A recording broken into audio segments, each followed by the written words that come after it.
Bon, bonsoir à tout le monde. Je vais me présenter et puis après, vous présenterez aussi rapidement vos projets. Je crois que vous avez appris un petit peu à pitcher assez rapidement, donc normalement, ça devrait pas prendre trop longtemps, mais comme ça, je pourrais orienter un petit peu on va dire, ma présentation par rapport à vos besoins. Donc, quand vous présenterez également votre besoin, ce que je pourrais vous apporter, comme ça, je pourrais aussi orienter en fonction de ça. Ok, donc c'est parti. Donc, comme elle vous disait, Maëlys, je suis digital nomade, donc ça veut dire que je travaille un peu à droite, à gauche, à travers le monde. J'ai commencé avant, j'étais comme vous, ça veut dire que j'ai fait tout ce qui était, on va dire, master, etc.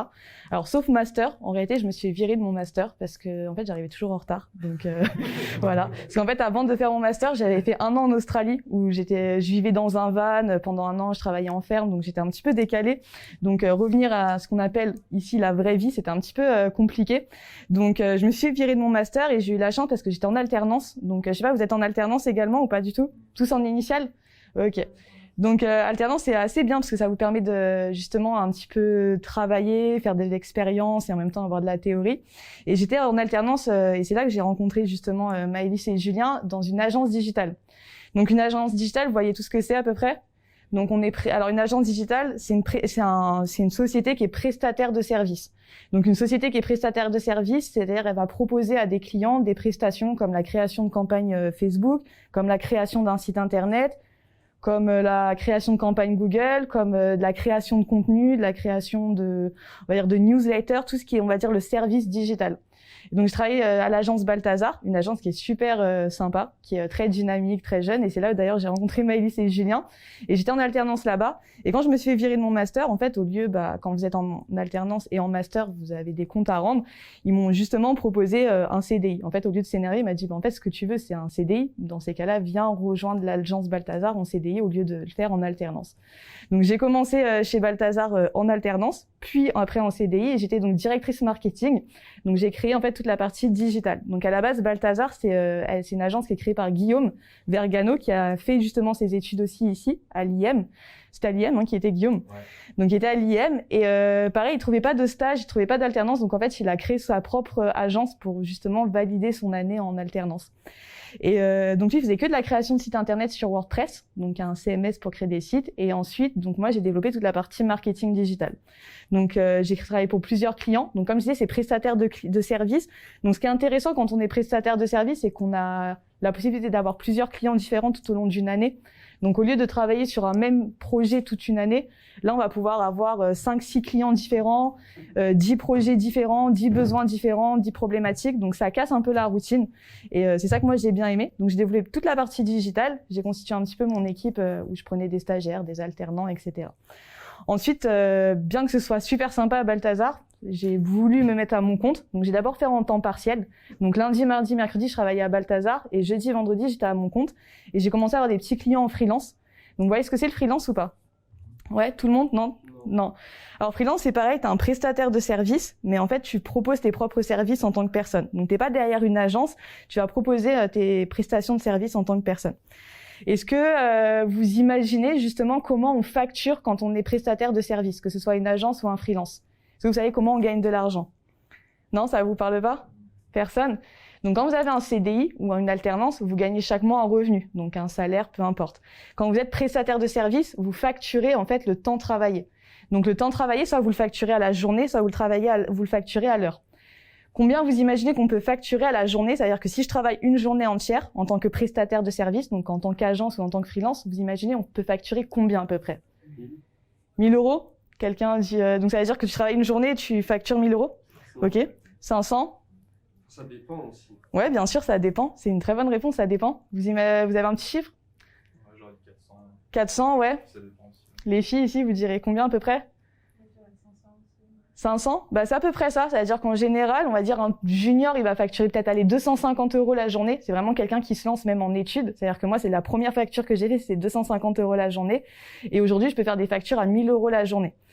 Donc, vous imaginez, c'est vrai que quand tu es en salariat, jamais tu gagneras 1000 euros la journée en tant que salarié. Par contre, en tant que prestataire de service, gagner 1000 euros la journée si tu as une facture, ça, c'est possible. Donc, c'est pas que ça qui m'a motivée, mais c'est vrai que quand j'ai réalisé que je pouvais facturer la journée travaillée, je me suis dit, bon, ça peut être intéressant. Et c'est là aussi que je me suis mise dans la formation. C'est-à-dire que j'ai eu quelques clients en freelance. Donc, je faisais justement de la création de pub Facebook. J'ai même fait cahier des charges. Vous avez eu des cours de cahier des charges? Tout ça, ça vous parle un peu? Un peu. Donc, même rédaction d'un cahier des charges, ça prend 3 jours de travail, 1 500 €. OK?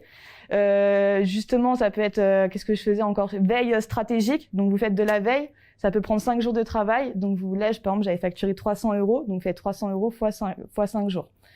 Donc, c'est-à-dire que vous voyez, sur peu de temps travaillé, vous pouvez monter un petit peu plus que ce qu'a pourrait être un salaire, on va dire, en tant que CDI ou CDD ou alternant. Donc, c'est ce que j'ai fait. Ensuite, je me suis mis en formation. Et en formation, donc là, c'est pareil. C'est de la facturation à la journée. Donc, je fais des formations, donc à la fois en université, mais aussi je vais former des personnes qui sont en reconversion professionnelle, donc qui veulent justement se convertir au digital et qui n'ont pas de notion dans le digital. Donc peut-être vous allez vous dire, oui, est-ce que je suis légitime ou pas, vous, actuellement, à faire ce genre de choses? La réponse est totalement oui. La première fois que j'ai fait ce genre de choses, j'avais 25 ans, d'accord? Donc j'ai pas encore 30 ans pour vous dire. La première fois que j'ai fait ça, j'avais 25 ans. Et en fait, quand je l'ai fait, je m'étais dit, j'ai 25 ans, je suis trop jeune. Comment je peux former quelqu'un qui a peut-être 50 ans au digital? Mais au contraire, on est beaucoup plus légitime en tant que jeune parce que justement, tout ce qui est réseaux sociaux, création de contenu, c'est notre génération, on connaît bien.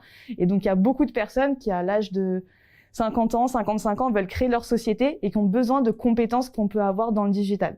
Donc, des compétences justement de création de site internet, de création de contenu, d'acquisition de trafic.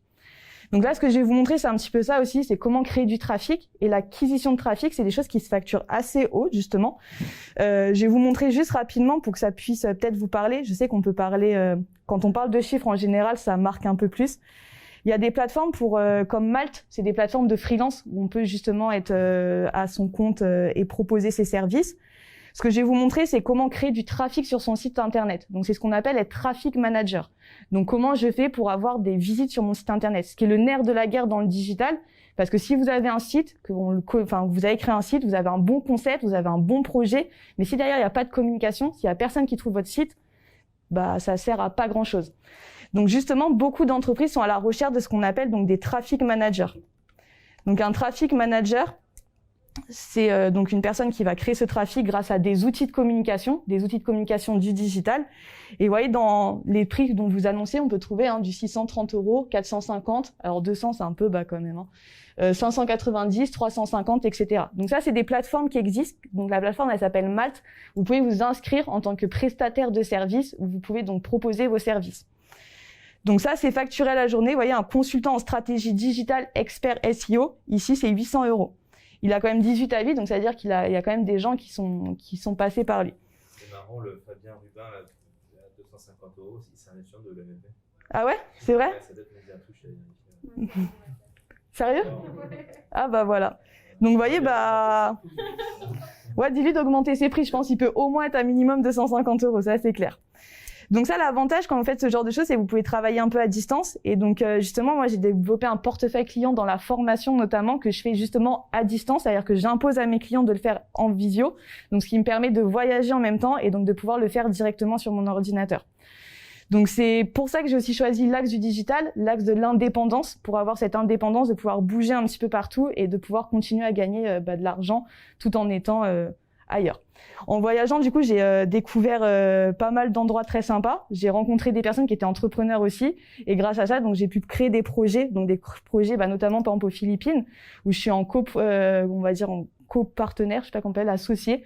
Alors pas à 100%, donc souvent on pouvait avoir des parts. Donc là, pour le coup, j'ai 30% de parts dans la création d'un hôtel, un hôtel qui se fait que en bambou. Comment je suis arrivée dans cet endroit? Je suis arrivée juste parce que j'ai proposé mes services en tant que création de site internet, de visibilité sur Google. Donc en fait, l'hôtel avait besoin d'être visible sur Google. Et donc moi, je suis arrivée dans l'hôtel, j'ai dit écoute, je te fais ça parce qu'on peut le faire, ceux qui aimeraient voyager. C'est un autre petit outil qui s'appelle Workaway. Peut-être que vous avez déjà entendu parler.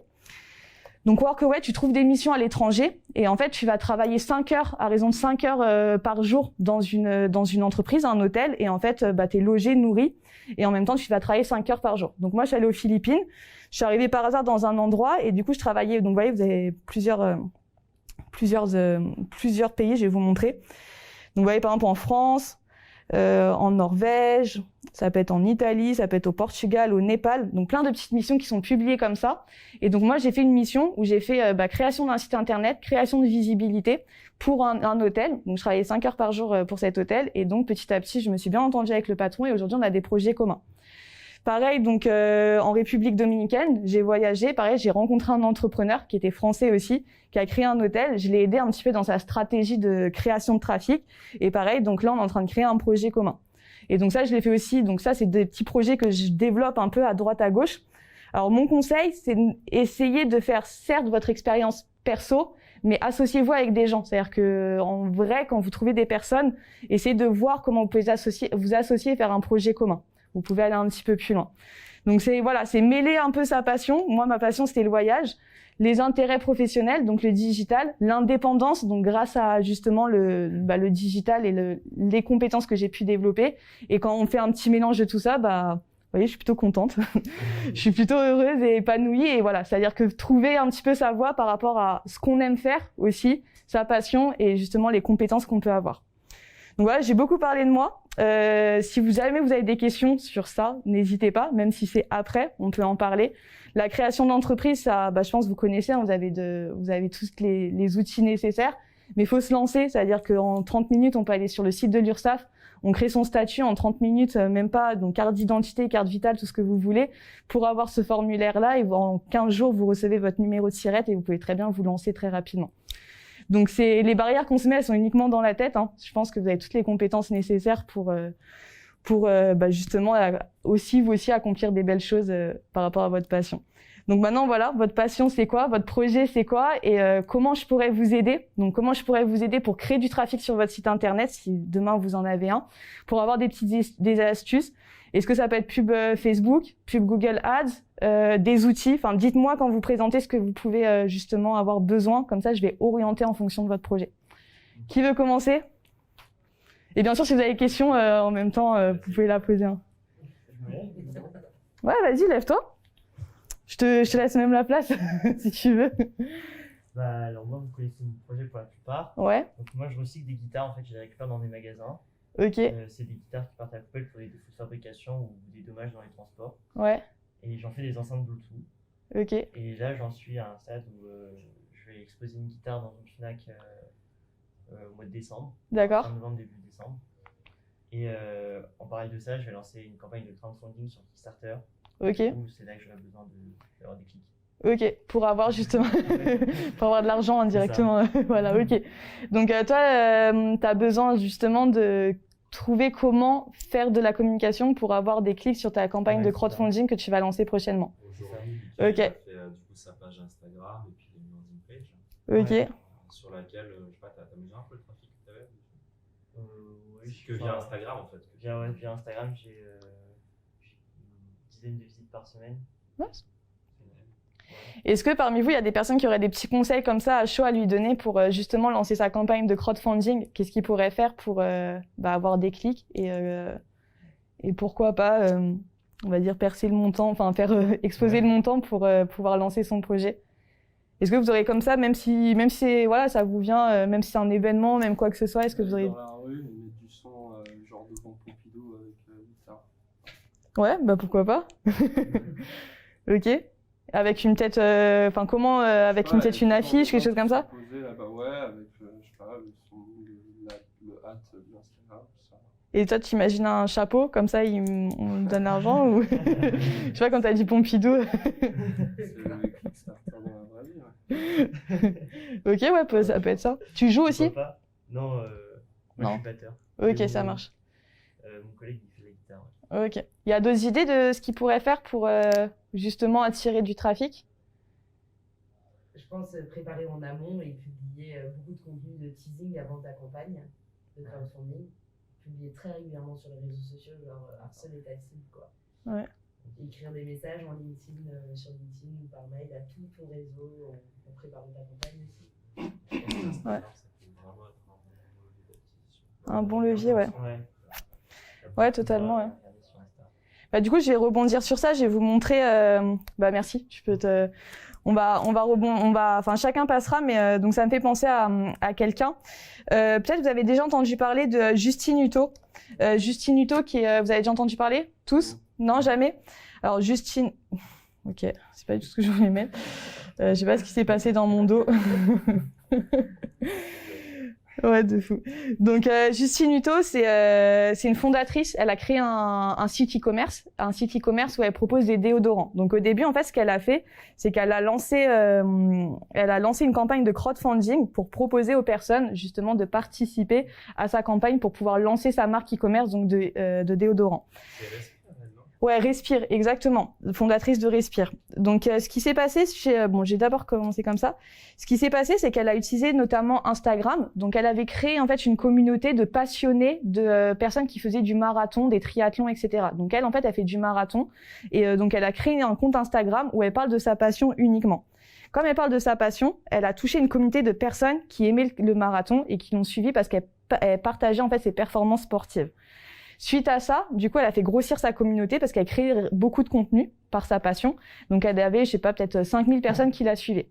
Pareil, sur LinkedIn, elle partageait beaucoup de contenu sur ce qu'elle pouvait faire. Et donc, sur LinkedIn, elle avait pas mal de personnes. Et elle a lancé, en fait, alors je vais vous montrer, une vidéo.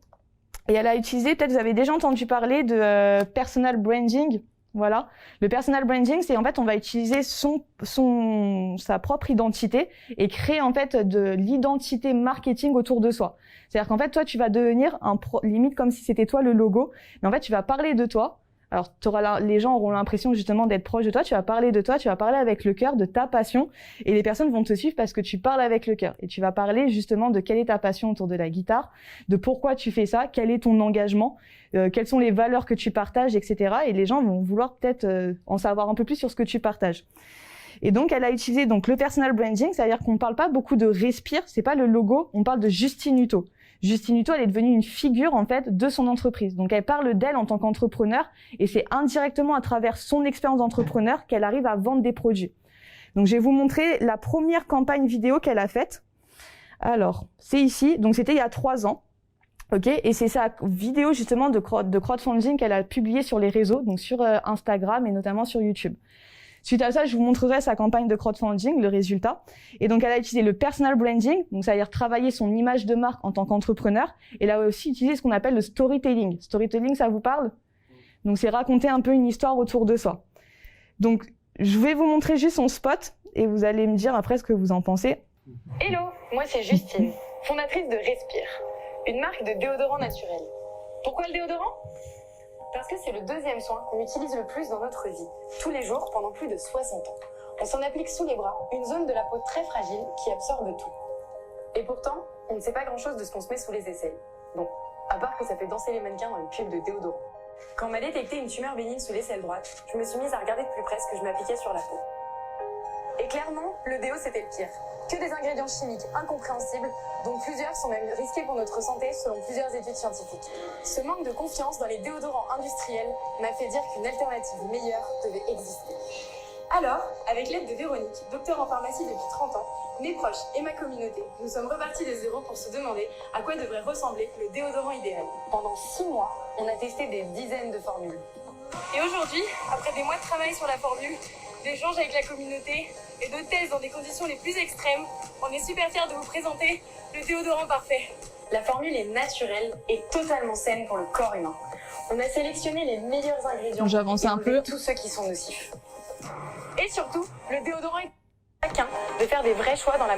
Pour donner les moyens à la formule, on s'est rendu compte que pour donner les moyens à chacun de faire des vrais choix dans sa manière de consommer, il fallait repenser la logique de production. C'est pourquoi on a décidé de fabriquer nos déodorants en France, d'utiliser des flacons 100% recyclables et de toujours expliquer quels ingrédients on utilise. Tout ça paraît évident, mais combien d'entreprises le font ? Voilà, on a un produit génial. Et maintenant, on a besoin de vous pour lancer la production et faire du déodorant un soin qui se préoccupe de notre santé. Merci de votre soutien.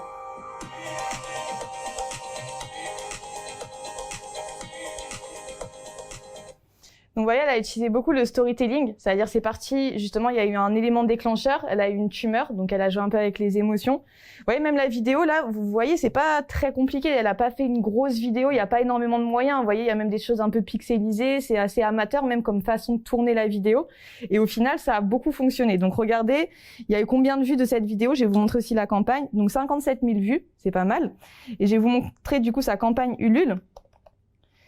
Et elle est très naturelle, hein. Vous voyez, elle est en mode, elle a fait un marathon, elle se prend en selfie, hein. C'est-à-dire c'est son téléphone portable, son outil de film hein, principal. Elle se prend en selfie, limite elle est essoufflée, elle est là, elle parle quand même de son projet dans son environnement personnel. Donc personal branding, justement, son storytelling qui est utilisé beaucoup pour parler de son projet.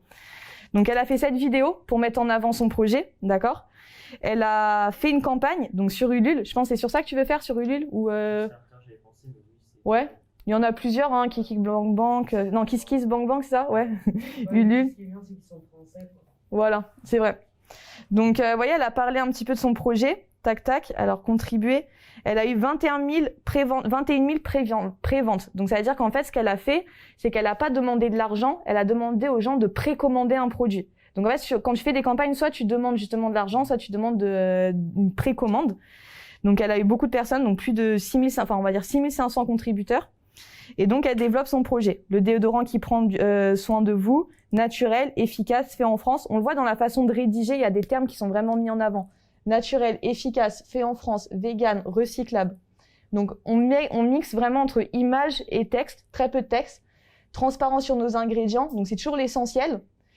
Substances nocives, banni bien sûr, de parfums mix et discrets. Aujourd'hui, elle a beaucoup plus de produits. Elle fait du dentifrice, elle fait de la crème solaire, elle fait du shampoing solide, mais elle a commencé uniquement avec 2 produits.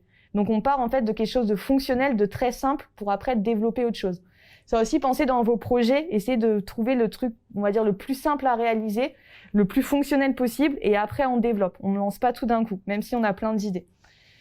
L'habit, enfin bref, elle développe son produit, une histoire en 5 étapes. Donc c'est là on va parler de storytelling, d'accord? Donc le storytelling, c'est une très bonne technique pour justement attirer vers soi, attirer de l'empathie, toucher le cœur directement, travailler son image.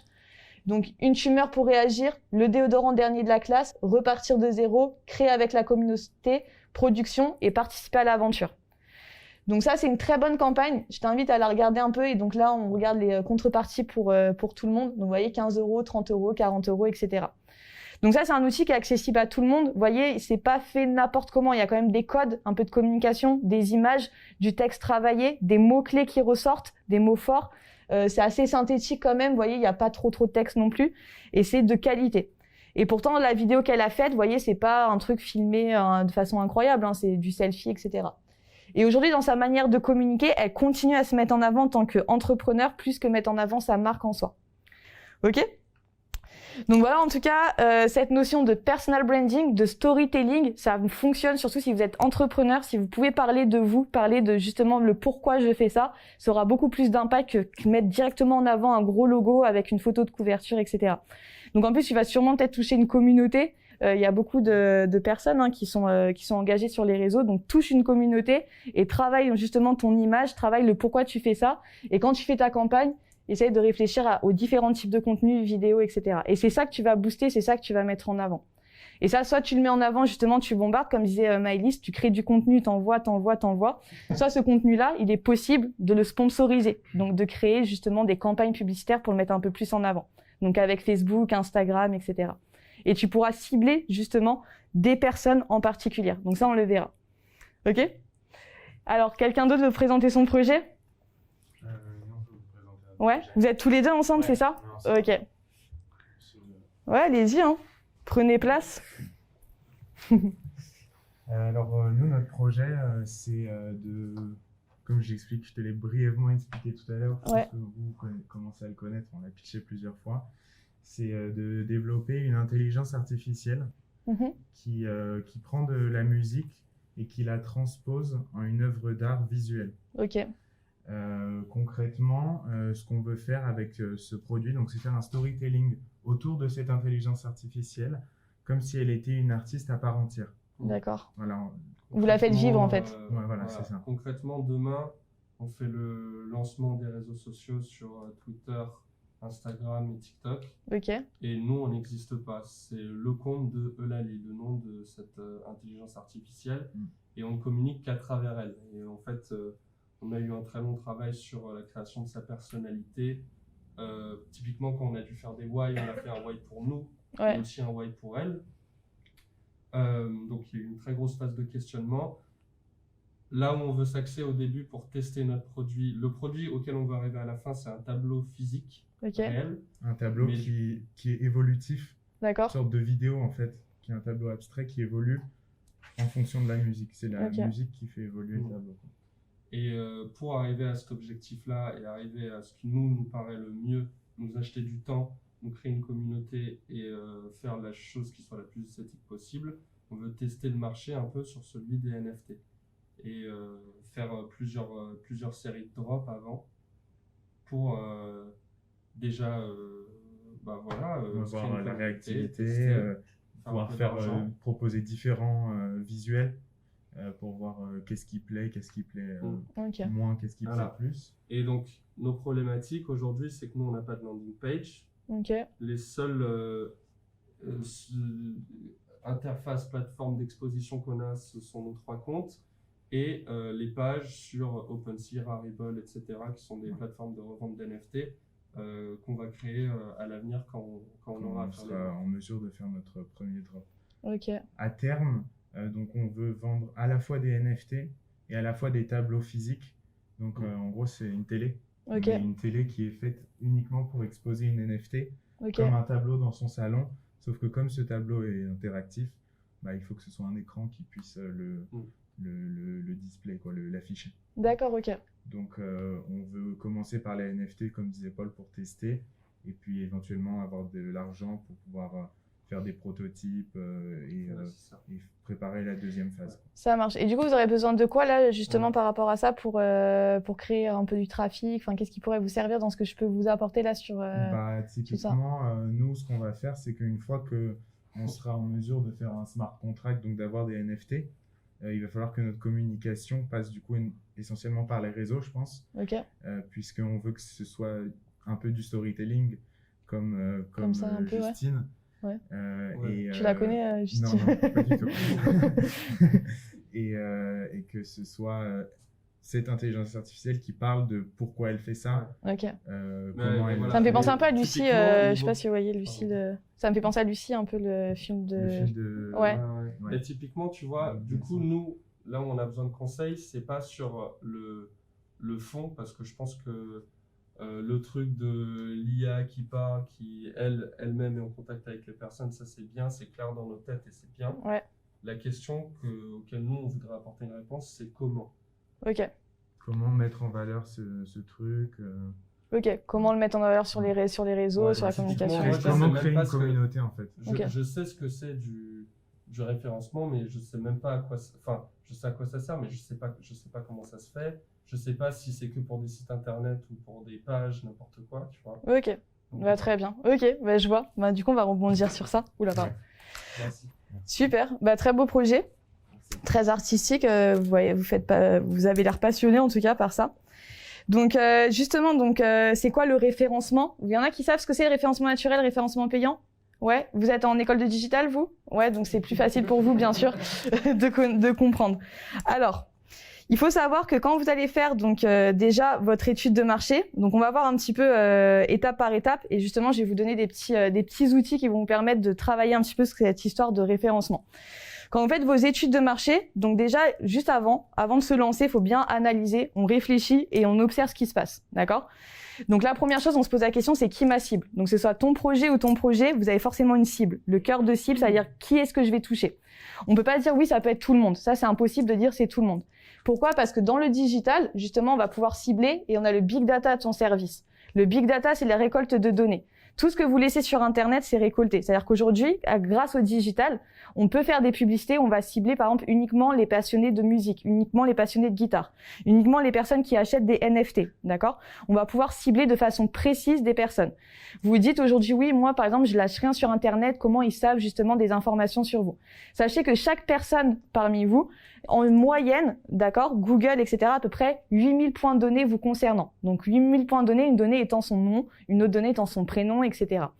Donc tout ce que vous allez laisser, déjà, vous voyez ici, je suis connectée sur Google avec mon adresse Gmail. Vous savez, dès que vous avez dès que vous avez un compte Gmail, tout ce que vous allez faire sur Google, ce sera retracé.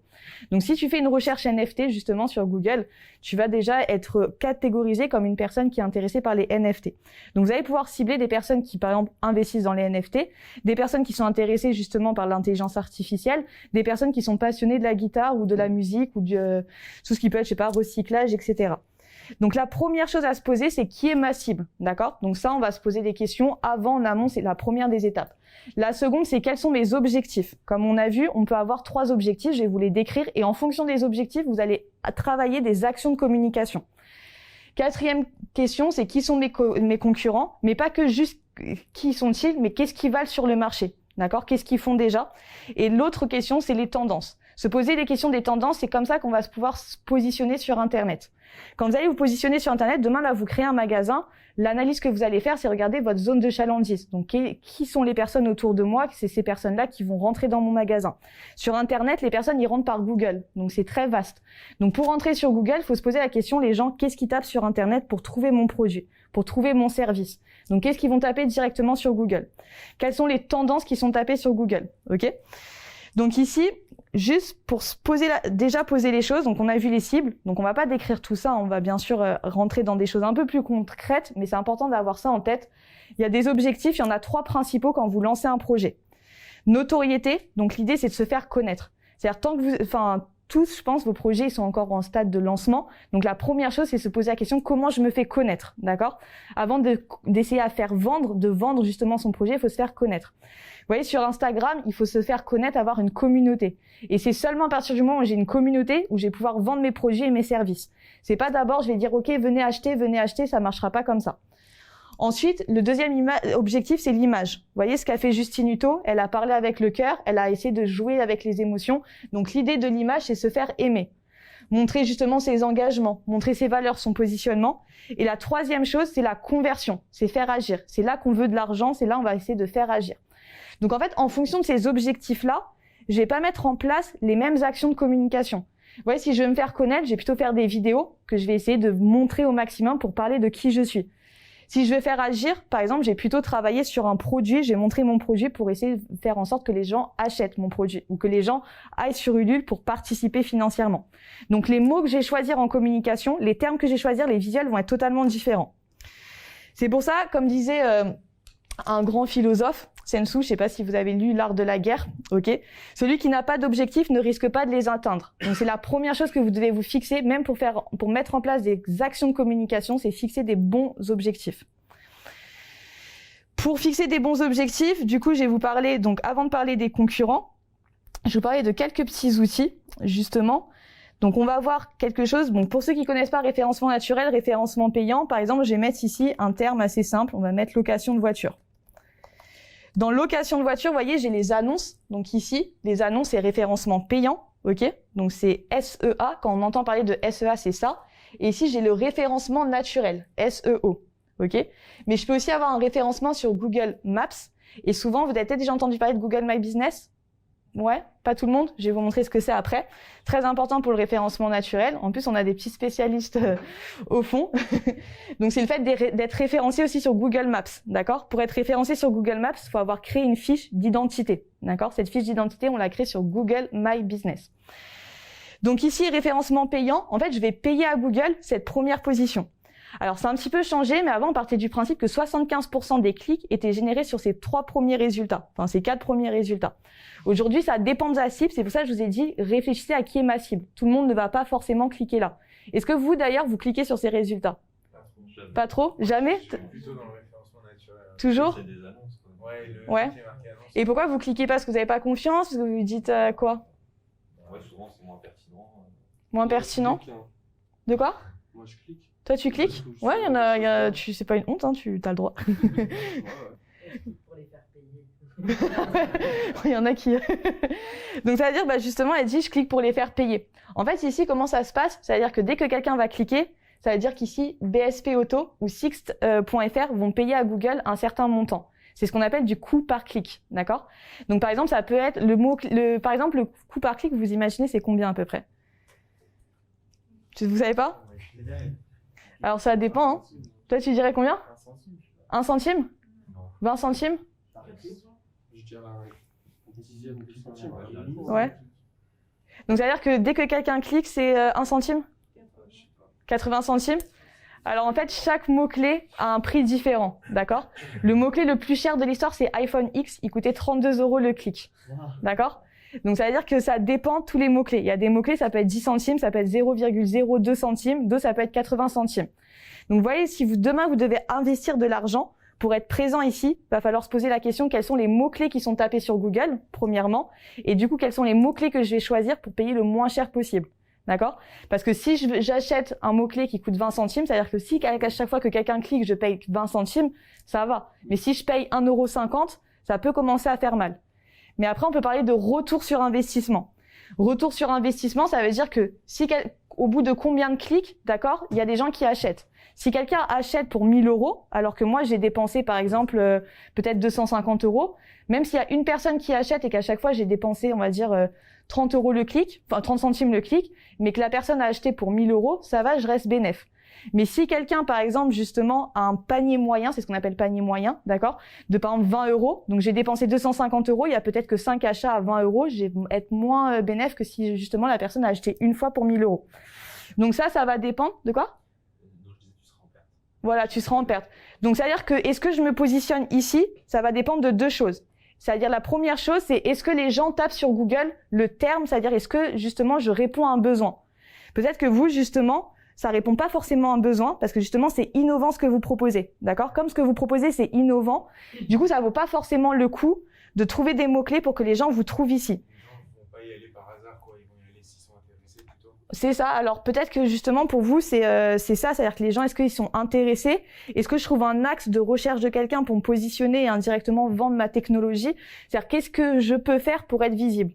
Mais vous concernant, comme c'est quelque chose d'assez innovant, justement, c'est pas forcément sur Google Ads qu'on va le faire. Vous voyez ici, quelqu'un a un besoin. Son besoin, c'est la location de voiture. Moi, j'ai une réponse. Donc ça veut dire que BSP est la réponse à la location de voiture. Les gens sur Google, je pense, vous tous, hein, vous tapez quand vous avez un besoin de quelque chose. Vous recherchez quelque chose, donc il y a une réponse. Donc si votre produit n'est pas justement une réponse à un besoin, peut-être que Google Ads ne sera pas la solution qu'il faudra utiliser. Il faudra utiliser d'autres solutions, d'autres campagnes justement pour se faire connaître. Et là, peut-être, ce sera plus la publicité sur Google, etc. Enfin, la publicité sur Facebook, sur Instagram, avec des visuels, sur YouTube notamment, ça peut être bien. Est-ce que justement ma cible va sur des magazines? Est-ce que ma cible va sur justement des sites en particulier? Justement, se poser la question où traîne ma cible sur Internet pour justement les toucher à ce moment-là. Mais vous concernant, je pense pas que Google Ads soit très pertinent parce que je pense pas que quelqu'un va taper ça. Enfin, je sais pas. Je pense pas. Hein. Je pense que c'est plutôt une innovation. Donc, il faudra toucher différemment que par Google Ads. Donc, Google Ads n'est pas forcément pertinent pour ça. OK? Donc, ça, c'est référencement payant, référencement naturel. Et le référencement naturel, du coup, tu payes rien. C'est juste une question de mots-clés, de fréquence du clic moyen pour tel mot-clé. C'est ça. Alors, le référencement naturel, il y a 2 aspects. Il y a un aspect qui va être technique et il y a un aspect qui va être marketing. L'aspect technique, c'est-à-dire comment est fait mon site internet, quel langage informatique est utilisé, donc HTML, CSS, etc. Ça va être les mots-clés que je vais intégrer dans le code source, d'accord? Donc ça, c'est tout l'aspect technique, donc ça va être plutôt justement tout ce qui est invisible à l'œil nu, d'accord? Donc qu'est-ce que je mets dans mon site internet, dans le code source? Et il y a un aspect qui est marketing, c'est la création de contenu. La création de contenu, c'est le fait de créer des articles, créer du contenu pour montrer que ton site, il est vivant, que ton site, il vit, qu'il est frais, enfin, que vous alimentez votre site de contenu. Et tout ça pour trouver les bons mots-clés. Je vais vous montrer. Donc, il y a 2 sites qui existent, donc 2 sites qui sont gratuits. Le premier, donc j'avais déjà ouvert, c'est Ubersuggest. Donc, par exemple, ici, j'avais mis une recherche. Alors, je l'ai laissé ouverte cette recherche parce que ce matin, je faisais une intervention pour ça. Et en fait, en version gratuite, on peut faire qu'une recherche par jour. Donc, c'est pour ça qu'on parle de collier chat ici. Donc ici, vous voyez, je vais sur Ubersuggest et je vais mettre mon mot-clé. Le mot-clé, c'est collier chat. Et ici, j'ai des informations déjà. Donc, par exemple, je vois que le terme collier-chat, il est tapé en moyenne 6600 fois par mois, en moyenne. Donc, c'est-à-dire qu'il y a une tendance. Il y a une tendance de recherche. Donc là, je suis effectivement sur un terme qui peut être intéressant pour moi. Là, c'est des indices, difficulté SEO, difficulté SEA, c'est justement les concurrents. Donc, c'est un indice sur 100. Donc, en SEO, j'ai 50 sur 100, 54 sur 100, ça veut dire que là, justement, c'est plutôt facile de me positionner parce que j'ai pas énormément de concurrence. En SEA, ici, je suis à 100 sur 100, donc ça va être plus compliqué, j'ai beaucoup de concurrence. Et vous voyez, le coût par clic en question, il est à 41 centimes. D'accord? Donc ici, ça me donne déjà une idée, merci. Ça me donne déjà une idée, avant même de lancer quelque chose, de savoir si mon mot-clé, il y a une tendance de recherche. Donc là, effectivement, oui, il y a une tendance parce qu'on est à 6600 recherches. Combien il coûterait éventuellement mon mot-clé? Donc là, il est à 41 centimes. Si j'ai beaucoup de concurrence sur ce mot-clé-là. D'accord? Donc ça, c'est Uber Suggest, premier outil. Et là, vous avez aussi d'autres suggestions. Donc, vous voyez, par exemple, des suggestions. Donc, par exemple, collier GPS chat, par exemple, il est beaucoup plus tapé que collier chat. D'accord? Il est tapé 9900 chats. Voilà. Il y a des gens qui ont besoin de savoir où est leur chat. Donc 9900 fois, mais voyez, par contre, le mot-clé au CPC, donc au coût par clic, est beaucoup plus cher. J'ai zoomé un petit peu, peut-être que vous voyez un peu moins bien, voilà. Il est à 71 centimes. Donc là, je vais me poser la question, est-ce que c'est plus intéressant que je prenne collier chat qui est tapé peut-être un peu moins de fois, mais qui va me coûter 41 centimes, ou que je prenne le terme collier chat GPS qui est tapé un peu plus de fois, donc, mais par contre qui va me coûter 71 centimes. Donc ça, c'est Uber Suggest, c'est ce qui va me permettre de comprendre la tendance de recherche et comprendre justement combien je pourrais déjà payer et anticiper, voir sur ce que je pourrais faire. Ensuite, un autre qui est assez complémentaire, donc c'est la même chose, vous voyez, j'ai mis le terme. Alors par contre, j'ai pas le même clic parce que ça dépend de l'heure à laquelle je fais la recherche. Ici, j'ai la moyenne du mois. Avant, j'avais la moyenne de l'année. Donc j'ai tapé le même clé. Enfin, donc ça, c'est Rank Explorer, d'accord? C'est le deuxième outil, s'appelle Rank Explorer. Volume de recherche, il est à 2400 recherches. Ça, c'est, on va dire, le dernier mois. Parce qu'en fait, on se rend compte qu'il y a des saisonnalités de recherche ici. Vous voyez, janvier à décembre. Donc, par exemple, en février, vous voyez, il est tapé que 1600 fois, alors que, par exemple, en décembre, il est tapé 2900 fois. Donc ça, dans ma stratégie de communication, je vais me dire, j'ai plutôt intérêt à communiquer au mois de décembre, ok? Parce qu'en mois de décembre, il y a beaucoup plus de recherches du terme collier-chat qu'au mois de février où il y a 1600 recherches. Alors peut-être que justement, peut-être que si je le fais en février, ce sera moins cher parce que ce qui détermine le coût d'un clic, c'est la concurrence. Pourquoi? Parce que vous voyez, la première annonce, donc c'est celui qui va payer le plus cher. Si tu veux être en deuxième, enfin si t'es le deuxième, si tu veux passer au-dessus, tu vas devoir payer un peu plus cher. Donc quelqu'un qui est en premier résultat, il va payer par exemple son coût par clic ici 34 centimes. Si toi tu veux passer au-dessus, tu vas payer 35 centimes. S'il veut repasser, tu vas payer 36 centimes. 37 centimes, etc. C'est comme ça, en fait, c'est un système d'enchères que ça augmente justement les coûts des clics. Donc, plus il y a de concurrence, plus le mot-clé va être assez cher. Et c'est pour ça, ici, vous voyez, vous avez un indice concurrentiel, c'est une note de 100 sur 100, qui montre qu'il y a beaucoup de concurrence, donc le mot-clé risque d'augmenter régulièrement. Donc, peut-être que là, en février, les gens vont se dire, je vais moins faire d'annonces, donc ce sera peut-être un peu moins cher. Donc, il y a plein de facteurs, vous voyez, qui dépendent. Donc, ça, c'est une sorte d'analyse de tendance.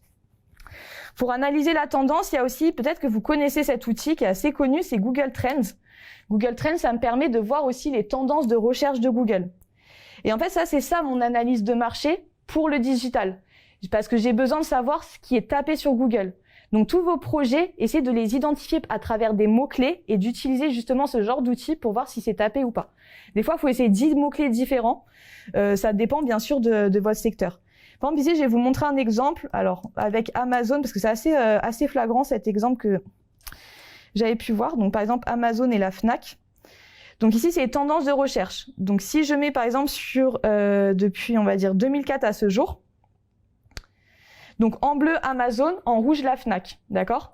Donc, on voit, par exemple, qu'ici, vous voyez, en 2012, donc il y a eu un inversement de tendance, hein, ça veut dire que, vous voyez, avant, c'était c'était la Fnac qui était beaucoup plus tapée. Et on voit qu'Amazon en bleu a augmenté de façon considérable ses recherches sur Google. Et vous voyez, il y a des pics. Pareil, on parle de saisonnalité de recherche. Donc, j'imagine que les pics, c'est au mois de décembre. Voilà, c'est ça. Donc, décembre 2015, vous voyez, novembre, etc. Donc, c'est-à-dire que là, si je dois communiquer, si je dois envoyer du contenu, si je dois faire de la publicité, ce sera sur ces périodes de saisonnalité où les gens recherchent beaucoup. D'accord? Donc là, je peux regarder par plein de mots-clés. On va regarder, est-ce que vous avez justement ici des termes que vous pourriez imaginer pour décrire votre activité de ce qui pourrait être recherché? Ou d'autres, hein, si vous avez des... on n'a pas encore vu les projets derrière, mais si on devait trouver votre entreprise, qu'est-ce que les gens taperaient sur Google? C'est-à-dire que si vous deviez trouver quelque chose, bah, peut-être que là, c'est peut-être le moment de présenter une autre entreprise. Comme ça, peut-être que ça débloquera des idées. Enfin, est-ce que tout le monde a des projets déjà concrets ou est-ce que il y en a qui sont là par curiosité? Non, tout le monde a des projets concrets? Vous êtes toutes les deux, les filles? Vous les présentez? Vous pouvez rester là, hein, si vous voulez, parce que je vois que vous êtes bien installés confortablement. Du coup, nous, on est toutes les deux, on est ici avec une autre fille qui est à l'IM. Ok, Et on veut créer une agence de micro-influence éthique. ok, Du coup, on mettrait en relation des marques donc éthiques qui agissent pour l'environnement ou qui ont un impact social positif ok, avec des micro-influenceurs qui représentent un meilleur retour sur l'investissement que des macro-influenceurs. ok, Et du coup, on reverserait aussi une partie de ce qu'on gagne à des associations qui luttent dans la préservation de l'environnement. ok, Je sais pas si tu veux rajouter. Et du coup, on en est en ce moment, on est en train de finaliser notre landing page. Et notre objectif, c'est de l'envoyer à des influenceurs. On a déjà fait une base de données ok, avec, on a répertorié tous les influenceurs qui nous intéressent ok, et toutes les marques aussi qui nous intéressent. Et notre objectif, c'est de leur envoyer notre landing page et après de voir s'ils sont intéressés. Donc, on a un formulaire sur la landing page qu'ils peuvent remplir s'ils sont intéressés. ok, très bien, je vois.